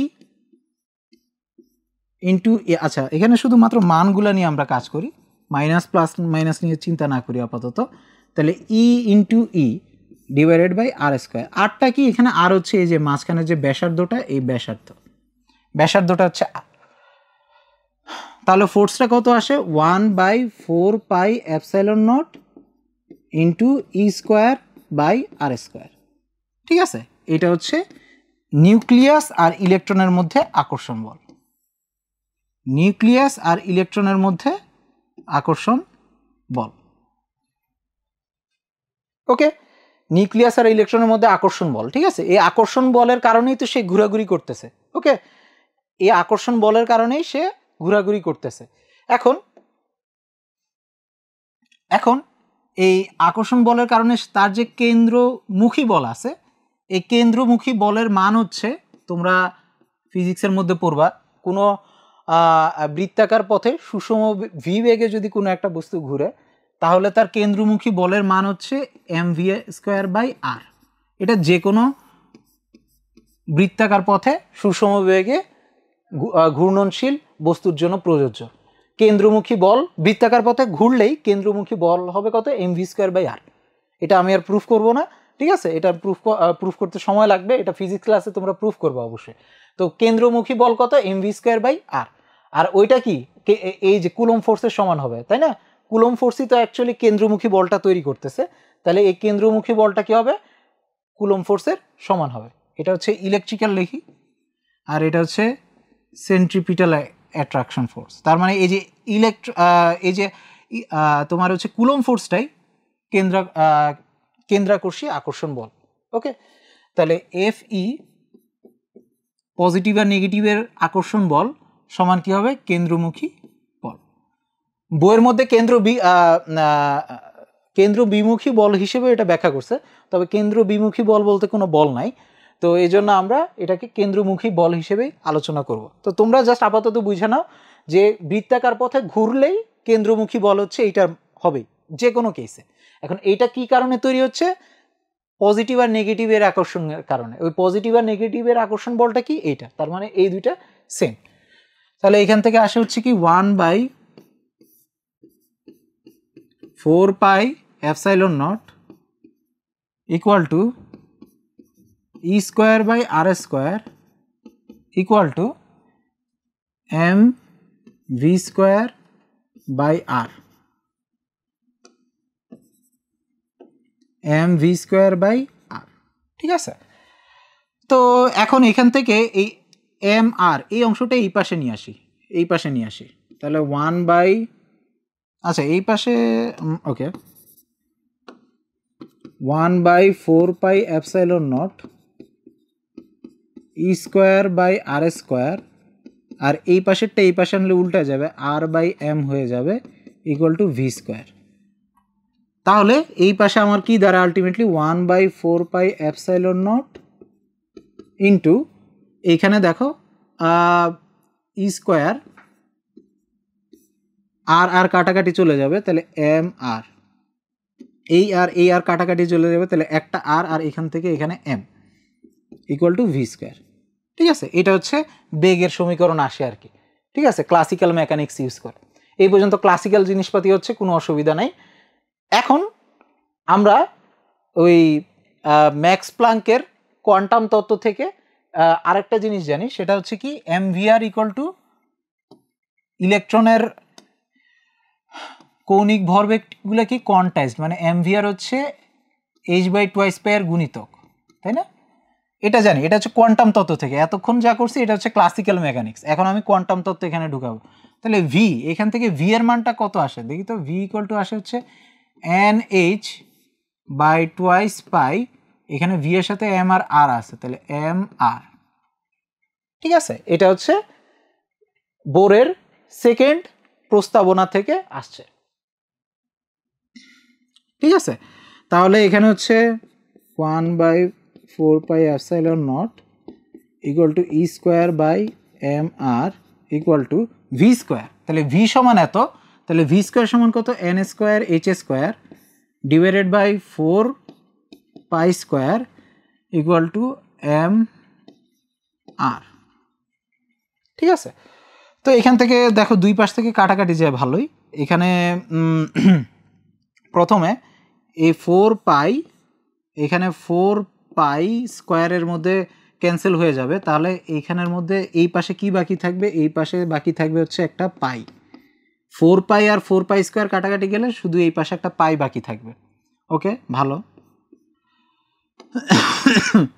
তারপরে এই পাশে আর কিছু আছে। আচ্ছা দেখো 4π স্কোয়ার আমি একটু ভুল লিখছি এখানে, এখানে হচ্ছে 4π স্কোয়ার এম স্কোয়ার আর স্কোয়ার, এম স্কোয়ার আর স্কোয়ার। তাহলে এখন দেখো এই পাশে আছে এম আর, এই পাশে আছে এম স্কোয়ার আর স্কোয়ার, তাহলে এখন কি হবে? এই পাশে একটা এম আর বাকি থাকবে। ঠিক আছে, এম আর আর এই পাশে এম স্কোয়ার আর স্কোয়ার, তাহলে এই পাশে একটা এম আর বাকি থাকবে। তারপরে হচ্ছে আর কোনো কাটাকাটি যায় না, তাহলে E square by epsilon equal to N square H square divided by এত। তাহলে এইখান থেকে আর এর মান যদি আমরা বের করতে চাই, আর ব্যাসার্ধ, আর এর মান যদি আমরা বের করতে চাই, আর সমান কত আসবে? আরটা এই পাশে নিয়ে নিই, আর এখানে আসে এন স্কোয়ার এইচ স্কোয়ার এপসাইলনটা এই পাশে divided by pi M square. ঠিক আছে, এটা হচ্ছে আমার ব্যাসার্ধের সমীকরণ। দেখে কমপ্লিকেটেড মনে হইতে পারে, আসলে দেখো এই ব্যাসার্ধ যে এটা বলা হচ্ছে এইখানের মধ্যে এনটা হচ্ছে কি যে কোনো পূর্ণ সংখ্যা। ঠিক আছে, এইগুলা এনটা অ্যাকচুয়ালি বুঝায় কি, এনটা হচ্ছে কত নাম্বার শক্তি স্তর সেটা বোঝানো হচ্ছে।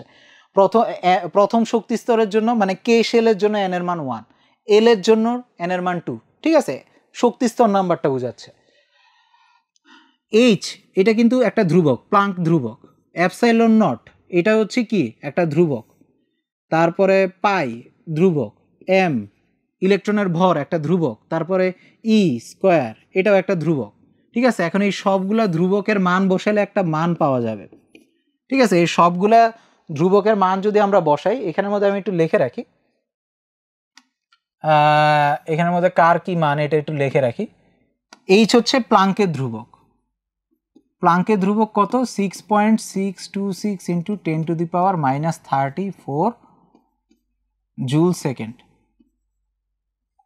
ঠিক আছে,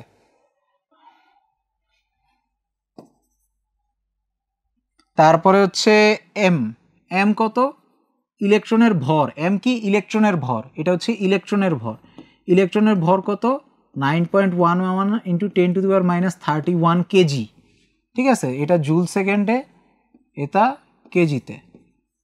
ঠিক আছে, তারপরে ই হচ্ছে ইলেকট্রনের চার্জ। ইলেকট্রনের চার্জ কত কুলম্ব? 1.6 into 10⁻19 coulomb.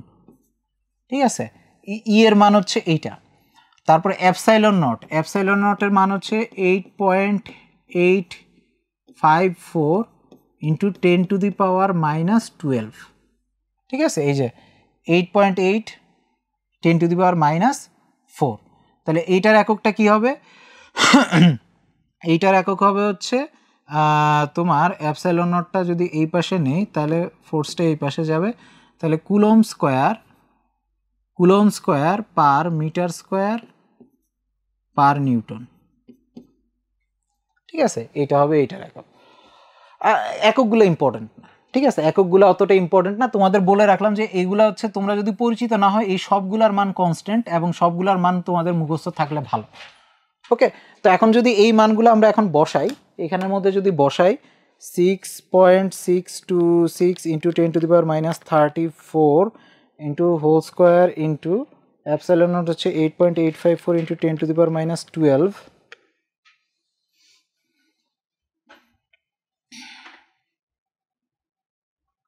তারপরে পাই এম হচ্ছে 9.11 ইন্টু 10⁻31 কেজি ইন্টু ই হচ্ছে 1.6 ইন্টু 10⁻19 স্কোয়ার, আসে কত? 5.3 ইন্টু 10⁻11 এত মিটার আসে অ্যান্সার। তার মানে এখন দেখো এনটা কি? এনটা হচ্ছে শক্তি স্তরের মান, তাই না? শক্তি স্তর। এনটা হচ্ছে কি? এই যে এনার্জি শেল যে বলছে, সে এনার্জি শেলের মান। ওকে, তার মানে এই যে প্রথম শক্তি স্তর আছে, হাইড্রোজেনের নিউক্লিয়াস থেকে প্রথম শক্তি স্তরের জন্য এখানে দেখো এন এর মান যদি 1 হয়, মানে প্রথম শক্তি স্তরের জন্য আর এর মান কত হবে? 5.3 ইন্টু 10⁻11। 1 স্কোয়ার মানে 1 এত মিটার। তাহলে এটা হচ্ছে অ্যাকচুয়ালি কি? প্রথম শক্তি স্তরের ব্যাসার্ধ। এই প্রথম শক্তি স্তরের ব্যাসার্ধ কত? 5.3 ইন্টু 10⁻11 মিটার। এটা হাইড্রোজেনের নিউক্লিয়াস থেকে প্রথম শক্তি স্তরের দূরত্ব। এটাই হচ্ছে হাইড্রোজেনের আকার। ঠিক আছে, হাইড্রোজেনের ব্যাসার্ধ। ঠিক আছে, এটা হচ্ছে কি? ওই তার জানা 5 ইন্টু 10⁻11 এর কাছাকাছি। সে বলতেছে 5.3 ইন্টু 10⁻11, তার মানে সে যে ভ্যালুটা জানে ওইটার কাছাকাছি। তার মানে তার এটার জন্য ঠিক আছে, ব্যাসার্ধ বের করা তার ঠিক আছে। ওকে, তাহলে ব্যাসার্ধ বের করা যদি ঠিক হয় এখান থেকে, তাহলে আমরা এখন বেগটা দেখি ঠিকঠাক মতন বের হয় নাকি। এখন আমরা জানি কি? বেগ সমান mvr ইকুয়াল টু nh/2 পাই। ঠিক আছে, mvr ইকুয়াল টু nh/2 পাই। তাহলে v এর মান কত? nh/2 পাই। v এর সাথে ছিল m আর r, তাহলে 1/mr। তো এখানে দেখো অলরেডি এন বাদে বাকি সবাই কিন্তু কনস্ট্যান্ট, এন বাদে বাকি সবগুলো হচ্ছে কনস্ট্যান্ট। এখন আর এর জন্য আর এর ইকুয়েশন আমরা অলরেডি বের করে আসছি, 1/m, এই আর এর মানটা আমরা অলরেডি বের করে আসছি। আর এর মান কত? n square h square by epsilon naught equal to pi M square. তাহলে এটা যেহেতু 1/r, এটাকে আমরা উল্টা করে লিখব, তাহলে উপরে লিখব পাই এম ই স্কোয়ার, ঠিক আছে, আর নিচে লিখব হচ্ছে n square h square by epsilon naught, n square h square by epsilon naught. এটা কি একটু আগে যে আমরা আর এর ইকুয়েশনটা বের করছি ওইটাই বসাইছি, ঠিক আছে, ওইটা উল্টা করে লিখছি কারণ এটা 1/r আর কি, ঠিক আছে। তো এখন এখান থেকে যদি আমরা দেখি তাহলে কোনো কিছু কাটাকাটি কি যায় একটু দেখি। এই যে পাই আর পাই ক্যান্সেল, এখান থেকে এম আর এম ক্যান্সেল, আল্লাহ দুনিয়া সবই ক্যান্সেল হয়ে যাচ্ছে। তারপর এইচ, আর এখানে এইচ স্কোয়ার, আর এখানে এন, আর এখানে এন স্কোয়ার। তাহলে কি থাকে? উপরে থাকে শুধুমাত্র ই স্কোয়ার আর নিচে থাকে 2n/h এপসাইলন নট। বেগের মান তাহলে কত আসে? বেগের মান আসে তাহলে দেখো এন বাদে বাকি সবই কিন্তু constant, E square by 2h epsilon naught into 1/n, ঠিক আছে। তাহলে এইটা যেহেতু কনস্ট্যান্ট তাহলে এটার মান আমরা একটু বের করি, এটার মান কত আসে?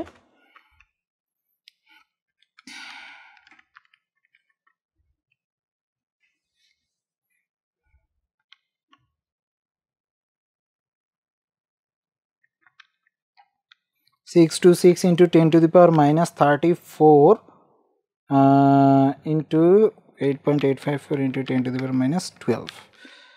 তো মান টান বসানোর পরে আমাদের আসে 2.18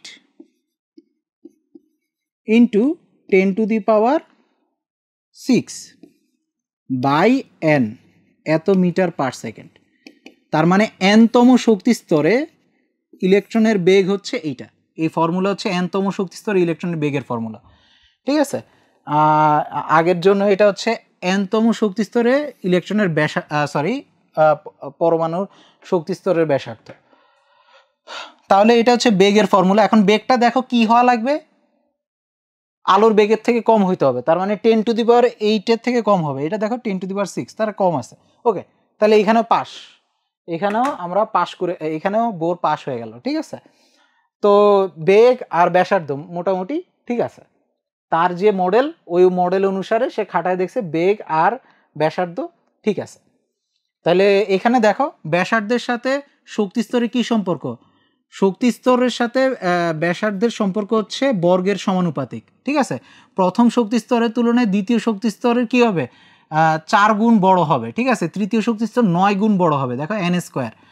ওকে, আর এখানে ব্যস্তানুপাতিক, মানে বেগ শক্তি স্তর যত বড় হবে তত বেগ কমতে থাকবে, ঠিক আছে। তত বেগ কি হইতে থাকবে? কমতে থাকবে। তাহলে প্রথম শক্তি স্তরে বেগ সবচেয়ে বেশি, তারপরে দ্বিতীয় শক্তি স্তরে কিছু কম, অর্ধেক হবে, তৃতীয় শক্তি স্তরে 1/3 হবে, ঠিক আছে। এইভাবে আগাচ্ছে। এরপরে আমরা শক্তি বের করব, শক্তির ইকুয়েশন, ঠিক আছে, শক্তির ইকুয়েশন বের করব। এখন শক্তি হচ্ছে দুই রকমের থাকে, টোটাল এনার্জি, ঠিক আছে, ই সমান কি? Kinetic energy plus potential energy, ঠিক আছে। অলওয়েজ এনার্জি মানে কি? Kinetic energy plus potential energy. Kinetic energy মানে কি? হাফ mv স্কোয়ার, মানে গতিশক্তি মানে হচ্ছে half mv square. Potential energy মানে হচ্ছে বিভব শক্তি। বিভব শক্তিটা আমরা কিভাবে বের করি? বিভব শক্তিটা হচ্ছে, দেখো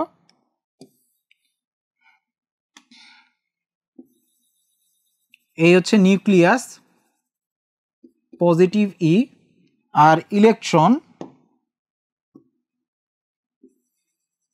নেগেটিভ ই, এই দুইটা চার্জকে দূরে রাখার জন্য যে কাজটা করা লাগতেছে সেটাই হচ্ছে তাদের বিভব শক্তি। এই যে এই দুইটা চার্জকে কত দূরে রাখা হয়েছে দেখো তো, এই দুইটা চার্জকে এখান থেকে এখানে কত দূরে রাখা হয়েছে? আর দূরত্বে রাখা হয়েছে। এই দুইটা চার্জকে কত দূরে রাখা হয়েছে? আর দূরত্বে, ঠিক আছে। তো পজিটিভ এবং নেগেটিভ চার্জ কি স্বতঃস্ফূর্তভাবে এক হইতে চায়, তাদেরকে আলাদা দূরে রাখার জন্য কি কিছু পরিমাণ কাজ করা লাগবে। তো এই দুইটাকে দূরে রাখতে তোমার যে কাজ করা লাগতেছে সেটাই হচ্ছে তোমার বিভব শক্তি। ঠিক আছে, যেমন মনে করো হচ্ছে এই যে ক্যালকুলেটরটা, এটা কিন্তু অটোমেটিক্যালি নিচে পড়ে যেতে চায়, এটা অটোমেটিক্যালি কোথায় যাইতে চায়, নিচে যাইতে চায়। এখন তুমি কি করতেছো, এটাকে বল দিয়ে উপরে কাজ করে উপরে মানে বল প্রয়োগ করে উপরে রাখতেছো। তুমি যে এই কাজটার জন্য এই যে কৃত কাজটা করতেছো, এটাই কি তার কাছে হচ্ছে বিভব শক্তি আকারে জমা আছে। ঠিক আছে, ওকে। তাহলে পজিটিভ আর নেগেটিভকে দূরে রাখার জন্য যে কাজটা করতেছো সেটাই হচ্ছে তোমার বিভব শক্তি। এখন বিভব শক্তির মান কত? ডাব্লিউ, বিভব শক্তি পোটেনশিয়াল এনার্জি মানে কি? ডাব্লিউ পোটেনশিয়াল এনার্জি মানে হচ্ছে কৃত কাজ। কৃত কাজ মানে কি? বল ইন্টু সরণ, তাই না? বল ইন্টু সরণ, এই দুইটার মধ্যে আকর্ষণ বল কত? 1/4πε0 into E square by R square, E square by R square. আর এখানে যেহেতু একটা নেগেটিভ আছে, শক্তির জন্য হচ্ছে নেগেটিভটা রাখতে হবে। ঠিক আছে, একটা পজিটিভ চার্জ আর একটা নেগেটিভ চার্জ, তো দুইটা এই পজিটিভ চার্জ আর নেগেটিভ চার্জ, পজিটিভ চার্জ আর নেগেটিভ চার্জ, তাহলে এদের মধ্যে হচ্ছে মাইনাস, এখানে কি হবে? মাইনাস, মানে প্লাস ই আর মাইনাস ই গুণ করলে কি হবে? মাইনাস ই স্কোয়ার, এই জন্য আগে দিয়ে আমি মাইনাসটা দিলাম। তাহলে ফোর্সটা হয়ে গেল ইন্টু আর আর আর আর লিখলাম। ঠিক আছে, তাহলে এখানে কত আসে? 1/4πε0 ইন্টু ই স্কোয়ার বাই আর, এটা হচ্ছে পোটেনশিয়াল এনার্জি। তাহলে গতিশক্তি গেল এটা, আর পোটেনশিয়াল এনার্জি কত? মাইনাসটা আসছে কিসের জন্য? পজিটিভ আর নেগেটিভ চার্জের জন্য। ঠিক আছে, 1/4πε0 ইন্টু ই স্কোয়ার বাই আর। এখন হাফ এম, এখন এই ভিটা আমরা কোথায় পাবো? ভিটা তো আমরা বের করছি এখানের মধ্যে, এই যে ই square by 2h ε0, E square by 2h ε0, তাহলে E square by 2h ε0 N, এত এর উপরে স্কোয়ার, 1/4πε0 ইন্টু ই স্কোয়ার, আর এখানে কি নিচে আর আছে, তাই না? আর এর ইকুয়েশনটা কি? আর এর ইকুয়েশনটা হচ্ছে এই যে এইটা, তাহলে এইটা আমরা উল্টা করে লিখে দিব 1/r এর জন্য pi M square N square H square ε0। ঠিক আছে, তো এখানে হচ্ছে আমরা ভি এর ইকুয়েশনটা বসালাম, এখানে হচ্ছে আমরা আর এর ইকুয়েশনটা বসাইলাম। তো এখন আমরা যদি হিসাব করি তাহলে কত আসে? M E to the power 4, এই যে ই square e to the power 4, 2 square 4, 4 8, 8h square, 8h square ε0 square by N square. ঠিক আছে, মাইনাস এখানের মধ্যে এই পাই আর পাই কাটাকাটি যাবে, তাহলে আমার কি থাকে? M E to the power 4, m এই যে এম ই স্কোয়ার আর ই স্কোয়ার মিলে e to the power 4 n square 4h square ε0 আর ε0 গুণ হয়ে ε0 স্কোয়ার ইন্টু এন স্কোয়ার। ঠিক আছে, তো এইখান থেকে দেখো যোগ বিয়োগ কমন যায়, কমন গেলে হচ্ছে যোগ বিয়োগ এখানে হচ্ছে 1/8 আর এখানে 1/4, তাহলে 1/8 মাইনাস 1/4 কমন যায়, আচ্ছা বাকি অংশটা কমন যায়, m E to the power 4 divided by h square ε0 square N square. ঠিক আছে, তো এইখান থেকে এই দুইটা বিয়োগ করলে আসে minus 1/8 into m E to the power 4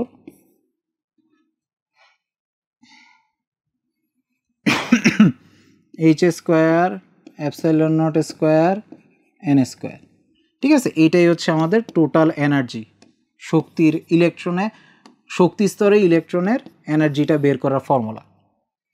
ঠিক আছে, তাহলে এটাকে যদি আমরা একটু সাজায় লিখি, এনতম শক্তি স্তরে শক্তি বের করার ফর্মুলা হচ্ছে minus M E to the power 4 divided by 8 h square epsilon naught square into 1/n²। এটা হচ্ছে nতম শক্তি স্তরে ইলেকট্রনের শক্তি।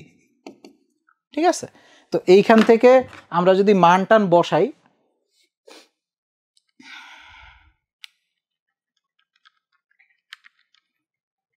-6.626 into 10 to the power -31 34 2.1617 আর কি, 2.17 ইন্টু 10 to the power -18। ঠিক আছে, আগে মাইনাসটা দিয়ে নিই। এই কনস্ট্যান্টের ভ্যালু আসে এত ডিভাইডেড বাই n² এত জুল আসে। ঠিক আছে, এইটা আসে হচ্ছে এত জুল। ওকে, nতম শক্তিস্তরে ইলেকট্রনের শক্তিটা হচ্ছে এত। ওকে, এইখানের মধ্যে এই জিনিসটাকে যদি এখন আমরা আরেকটু ছোট ইউনিটে নিতে চাই, ঠিক আছে, জুলের ছোট ভাই হচ্ছে ইলেকট্রন ভোল্ট। ঠিক আছে, ইলেকট্রন ভোল্ট। ইলেকট্রন ভোল্ট হচ্ছে কি, ইলেকট্রন ভোল্ট হচ্ছে 1 ভোল্ট বিদ্যুৎ, 1 ভোল্ট বিভব পার্থক্য দিলে ইলেকট্রন নেগেটিভ থেকে পজিটিভে যাওয়ার সময় তার যে গতিশক্তিটা পায় সেটা হচ্ছে 1 ইলেকট্রন ভোল্ট। মানে এটা খুবই ছোট একটা মান। ঠিক আছে, এটা যদি আমি লিখি 1 ইলেকট্রন ভোল্ট ইকুয়াল টু হচ্ছে 1.6 into 10 to the power -19 joule. ঠিক আছে, অ্যাটমিক লেভেলে সব ইলেকট্রন ভোল্ট দিয়ে লেখা হয়, কারণ জুলটা খুবই বড় একক হয়ে যায়। ঠিক আছে, তার মানে এই যে ভ্যালুটা আছে এটাকে আমি 1.6 ইন্টু 10 to the power -19 দ্বারা ভাগ করব। তাহলে 2.17 ইন্টু 10 to the power -18 কে আমি ভাগ করব 1.6 ইন্টু 10 to the power -19 দিয়ে। ভাগ করলে কত হবে? -13.6 -13.6 ডিভাইডেড বাই n²। এত ইলেকট্রন ভোল্ট। ইলেকট্রন ভোল্ট এককে, জুলে না নিয়ে আমি ইলেকট্রন ভোল্টে নিয়ে গেলাম।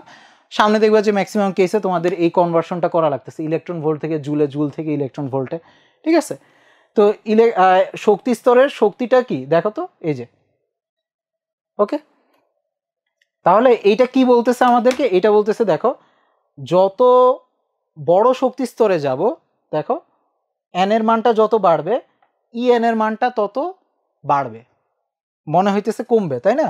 এখানের মধ্যে ইকুয়েশনটা দেখে En ইকুয়াল টু কত, -13.6 ইন্টু n² এত ইলেকট্রন ভোল্ট। এখন দেখো প্রথম শক্তি স্তরের ভ্যালু কত, প্রথম শক্তি স্তরে n এর মান 1, তার মানে -13.6 ইলেকট্রন ভোল্ট। এটা হচ্ছে প্রথম শক্তি স্তরে। দ্বিতীয় শক্তি স্তরের মান কত, -13.6 বাই এখানে 2 বসাইলে 4, এত বাই 4 ইলেকট্রন ভোল্ট। এখন মনে হইতে পারে এইটা মনে হয় ছোট, না দেখো এর আগে কিন্তু মাইনাস আছে। তোমরা যদি নর্মাল চিন্তা খাটাও, -2 এর থেকে কিন্তু -1 বড়। ঠিক আছে, -1 কিন্তু বড়। ঠিক আছে, তার মানে মাইনাসের ক্ষেত্রে এই যে এইটা কিন্তু অ্যাকচুয়ালি বড় মান। ঠিক আছে, এইটা কিন্তু অ্যাকচুয়ালি বড় মান।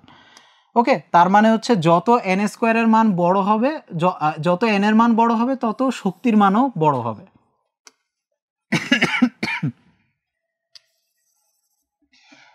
ঠিক আছে, তো এইটা গেল। এখন এইখান থেকে আমরা হচ্ছে এমিশন স্পেকট্রাম, এইটা একটু যদি দেখি।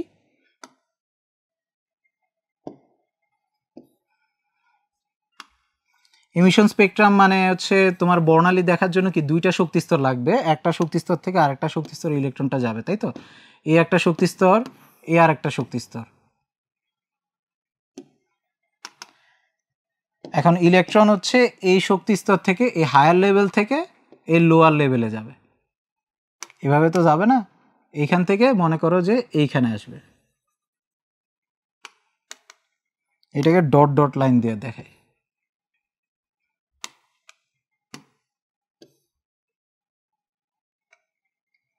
ঠিক আছে, ভেঙে ভেঙে আসবে না, এক লাফে এখান থেকে এখানে চলে আসবে।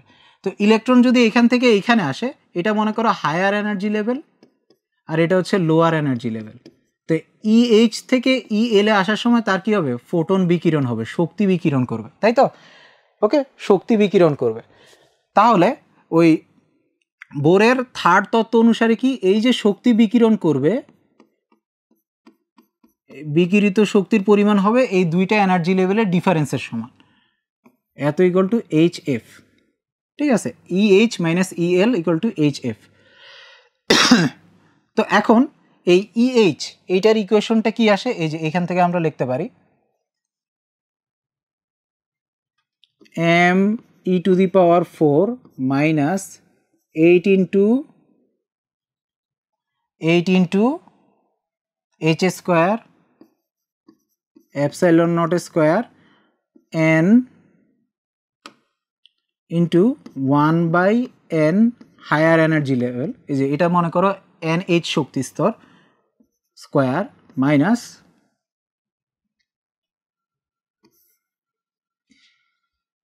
এটা মাইনাসে মাইনাসে প্লাস হয়ে যাবে। আচ্ছা ঠিক আছে, আমি এখানে ভেঙে দেখাই।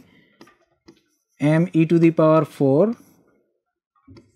8h square epsilon naught square into 1/n ls square equal two HF। ঠিক আছে, তো এখান থেকে আমরা হচ্ছে এই অংশটা কমন নিতে পারি, তাই তো? এই অংশটা কমন নিতে পারি, তাহলে m(e⁴ 8h square epsilon naught square. ঠিক আছে, এইটুকু কমন নিলে আমার কি থাকে 1/n, দেখো মাইনাস, এখানে আগে মাইনাস আছে 1/n h স্কোয়ার, আর এখানে মাইনাসে মাইনাসে plus plus 1/n l square equal two HF। ঠিক আছে, তো এটাকে একটু সাজায় লিখি, এটাকে এই পাশে আনি। HF মানে কি? ফ্রিকোয়েন্সি। ঠিক আছে, ফ্রিকোয়েন্সি, কম্পাঙ্ক। আমরা জানি তরঙ্গের জন্য বেগ সমান কি f ল্যামডা। ঠিক আছে, f ল্যামডা কি? তরঙ্গ দৈর্ঘ্য। ওকে, v equal to f lambda, এটা জানি আমরা। তাহলে কম্পাঙ্ক সমান কি? বেগ বাই তরঙ্গ দৈর্ঘ্য। তাহলে এইটার জন্য আমরা লিখতে পারি, এখানে যেহেতু ফোটন যাচ্ছে, এই যে এই ফোটনের কম্পাঙ্ক হচ্ছে f, তাহলে তার বেগ কত? ফোটনের বেগ হচ্ছে আলোর বেগ, তাহলে c বাই ল্যামডা। তাহলে hc by lambda equal to m(e⁴ 8h square epsilon naught square 1/n l square minus 1/n h square. এরপরে এইখান থেকে আমরা যদি এই HCটে এই পাশে নিয়ে যাই, তাহলে আমাদের চলে আসে 1/λ equal to m(e⁴ 8h³ epsilon naught square into c। h³ কেন হইলো? h স্কোয়ার ছিল, আর এখানের ah গুণ হইলো, আর এই cটা ভাগ হয়ে গেছে, তো 1/n l square minus 1/n h square. Okay, এই যে পুরা জিনিসটা এইখানের মধ্যে একটু দেখো, এই যে পুরা জিনিসটা এইটা হচ্ছে পুরাটাই হচ্ছে কনস্ট্যান্ট, এই পুরাটাই হচ্ছে কি? কনস্ট্যান্ট। এবং এটার ভ্যালু ক্যালকুলেট করলে রিডবার্গের ধ্রুবকের সমান আসে। 1/λ equal to RH equal to 1/n l square minus 1/n h square. এটাই হচ্ছে উনার বোরের পরমাণু মডেলের সবচেয়ে বড় সার্থকতা। ঠিক আছে, এর আগে এটা কিন্তু আগে থেকেই ছিল। ঠিক আছে, এটা এই ইকুয়েশনটা কিন্তু আগে থেকেই ছিল। এই যে RH, এই RH এর মানটা হচ্ছে আগে থেকেই জানা গেছিল হচ্ছে এক্সপেরিমেন্টাল ভ্যালু দিয়ে, কিন্তু থিওরিতে কিভাবে আসছে এটা আমরা আগে থেকে জানতাম না। উনি হচ্ছে উনার মডেল দিয়ে ব্যাখ্যা করছে যে এই যে তুমি যে RH এর মানটা বসাইছো ওইটা অ্যাকচুয়ালি হচ্ছে সবগুলো এই কম্পোনেন্টগুলোর ভ্যালু সমান। ঠিক আছে, RH এর মানটা হচ্ছে অ্যাকচুয়ালি এইগুলার ভ্যালু থেকেই আসছে। তার মানে আমরা যদি রিডবার্গের ইকুয়েশনে যাই, এই যে রিডবার্গের সমীকরণটা কিন্তু আগে থেকে মানুষ জানতো। তো এইখানের মধ্যে যে উনি n1 n2 লেখছে, এগুলা কিন্তু আগে জানতো না। এগুলা জানতো না, এখানের মধ্যে কয়েকটা ইন্টিজার ভ্যালু দেওয়া লাগে। ঠিক আছে, পূর্ণ সংখ্যা লেখা লাগে। এই পূর্ণ সংখ্যাগুলো কি রিপ্রেজেন্ট করে এটা জানতো না। কিন্তু এখন বোর বলতেছে যে ওকে, তুমি যে ইন্টিজারগুলো লিখতেছো, এখানের মধ্যে যে পূর্ণ সংখ্যাগুলো লিখতেছো, এগুলো আসলে কি? হাইড্রোজেনের শক্তিস্তর সংখ্যা, ঠিক আছে, এটা হচ্ছে প্রথম শক্তিস্তর হলে এইটার মান হবে দ্বিতীয়, তৃতীয়, চতুর্থ। ঠিক আছে, এগুলো হচ্ছে কি অ্যাকচুয়ালি n1 n2 বোর বলতেছে, এগুলো হচ্ছে তার মডেল অনুসারে তার যে শক্তিস্তরগুলো আছে উনি ইনিশিয়ালি যে এই যে তার মডেলের যে শক্তি স্তরগুলা, এই শক্তি স্তরের নাম্বারগুলাই হচ্ছে এইগুলা, ঠিক আছে। এবং এই যে RH, এটা হচ্ছে উনি কমপ্লিটলি ডিরাইভ করছে উনার এই যে একেবারে ফান্ডামেন্টাল কনস্ট্যান্টগুলা থেকে, ঠিক আছে। ফান্ডামেন্টাল কনস্ট্যান্টগুলা থেকে ইলেকট্রনের ভর, ইলেকট্রনের চার্জ, প্লাঙ্কের ধ্রুবক, তারপরে তোরচুম কি বলে পারমিয়াবিলিটি, ওকে, এই সবগুলা কনস্ট্যান্ট থেকে RH এর মানটা বের হয়েছে, ওকে। তার মানে একটা অবজারভেশন করা হয়েছে হাইড্রোজেনের যে বিকিরণ বর্ণালী, ওইটা অবজারভেশন করে একটা সূত্র আগে থেকে ম্যাথমেটিশিয়ানরা বের করে রাখছে, কিন্তু ওইটার ব্যাকে কোন ফিজিক্সটা আছে এইটা হচ্ছে উনার মডেল ব্যাখ্যা করতে পারছে। ব্যাপারটা বোঝা গেছে? এইটা হচ্ছে উনার মডেলটা সাকসেসফুলি ব্যাখ্যা করতে পারছে। এবং এটা এতটাই যুগান্তকারী ছিল যে তোমার এই জিনিসটা উনি ব্যাখ্যা করতে পারার কারণে, তার মডেল এই জিনিসটা ব্যাখ্যা করতে পারার কারণে কেউ এটাকে ফালাই দিতে পারেনি। এর আগে কোয়ান্টাম তত্ত্ব হচ্ছে আইনস্টাইন প্লাঙ্ক কাজ করছে, ঠিক আছে। প্লাঙ্ক এই জিনিসটা পছন্দ করতো না, আইনস্টাইনের কাজটা ততক্ষণে অত ফেমাস হয় নাই। পরবর্তীতে বোরের কাজ দিয়ে হচ্ছে আইনস্টাইনের কাজটা হচ্ছে আরও মানুষের সামনে আসছে। সামনে আসার পরে 1921 সালে আইনস্টাইন এই ফোটো ইলেকট্রিক ইফেক্টের কারণে হচ্ছে নোবেল পাইছে, এবং বোর 1922 সালে তার এই মডেলের কারণে নোবেল পাইছে। ব্যাপারটা বোঝা গেছে? মানে এই মানে এই একটা জিনিস, সিম্পল একটা র্যান্ডম জিনিস, মানে হাইড্রোজেনের স্পেকট্রাম, ঠিক আছে, সব কিছু ব্যাক করে কি এই হাইড্রোজেনের স্পেকট্রামে গিয়ে। এই হাইড্রোজেনের স্পেকট্রামটা যে দেখে, হাইড্রোজেনের বিকিরণ বর্ণালী দেখে যে এরকম সুন্দর করে তোমার পরমাণুর গঠনটা ব্যাখ্যা করা যায়, এটা হচ্ছে বোর দেখাইতে পারছে। মানে এটা হচ্ছে এক জায়গায় আমি পড়ছি হচ্ছে এটা হচ্ছে অনেকটা মনে করো প্রজাপতি দেখে তুমি প্রজাপতির যে কালার, ওই কালার দেখে অনেকটা প্রজাপতির যে অঙ্গ প্রত্যঙ্গ কেমন হবে এটা বলে দেওয়ার মতন, ঠিক আছে। এটা কিন্তু লাইক এরকম একটা মিরাকুলাস জিনিস আর কি, ঠিক আছে, ওকে। তো ওনার মডেলটা আলটিমেটলি হচ্ছে কি, তাহলে তিনটা জিনিসই পাস করছে। একটা হচ্ছে ব্যাসার্ধটা যেটা ওই সময় জানা ছিল হাইড্রোজেনের আকার, সেইটার কাছাকাছি, বেগটা তোমার আলোর বেগের কম, আর হাইড্রোজেন বর্ণালীটা ওই এনার্জির ডিফারেন্স দিয়ে উনি ব্যাখ্যা করতে পারছেন, ঠিক আছে, ওকে। তাহলে এখানে আমাদের সামারি, তাহলে কি সামারির মধ্যে হচ্ছে আমরা আজকে কি দেখলাম, বোরের মডেলটা দেখলাম। এবং বোরের মডেলটার মধ্যে তোমরা যখন পড়ছো, 1 নাম্বার এর মধ্যে উনি হচ্ছে 1 নাম্বারের মধ্যে হচ্ছে উনি স্থির কক্ষপথের ধারণা নিয়ে আসছে। স্থির কক্ষপথ, স্টেশনারি অরবিট। স্থির কক্ষপথ কেন বলা হচ্ছে? কারণ এগুলো হচ্ছে স্পেশাল কক্ষপথ, এখানে থাকা অবস্থায় ইলেকট্রন শক্তি শোষণ অথবা বিকিরণ করবে না, ঠিক আছে। উনি ম্যাক্সওয়েলের তত্ত্ব পুরোপুরি ইগনোর করছে। 2 নাম্বার, উনি হচ্ছে ম্যাক্স প্লাঙ্কের তত্ত্ব এবং হচ্ছে অবজারভেশন থেকে বলছে হচ্ছে কৌণিক ভরবেগগুলো হচ্ছে একটা কোয়ান্টাইজড ভ্যালু, h/2π, যে 1 নাম্বার শক্তিস্তর, 2 নাম্বার শক্তিস্তর, যে কোনো শক্তিস্তরে ইলেকট্রনের ভরবেগ হবে h/2π এর গুণিতক, কত নাম্বার শক্তিস্তরে আছে ওইটার গুণিতক।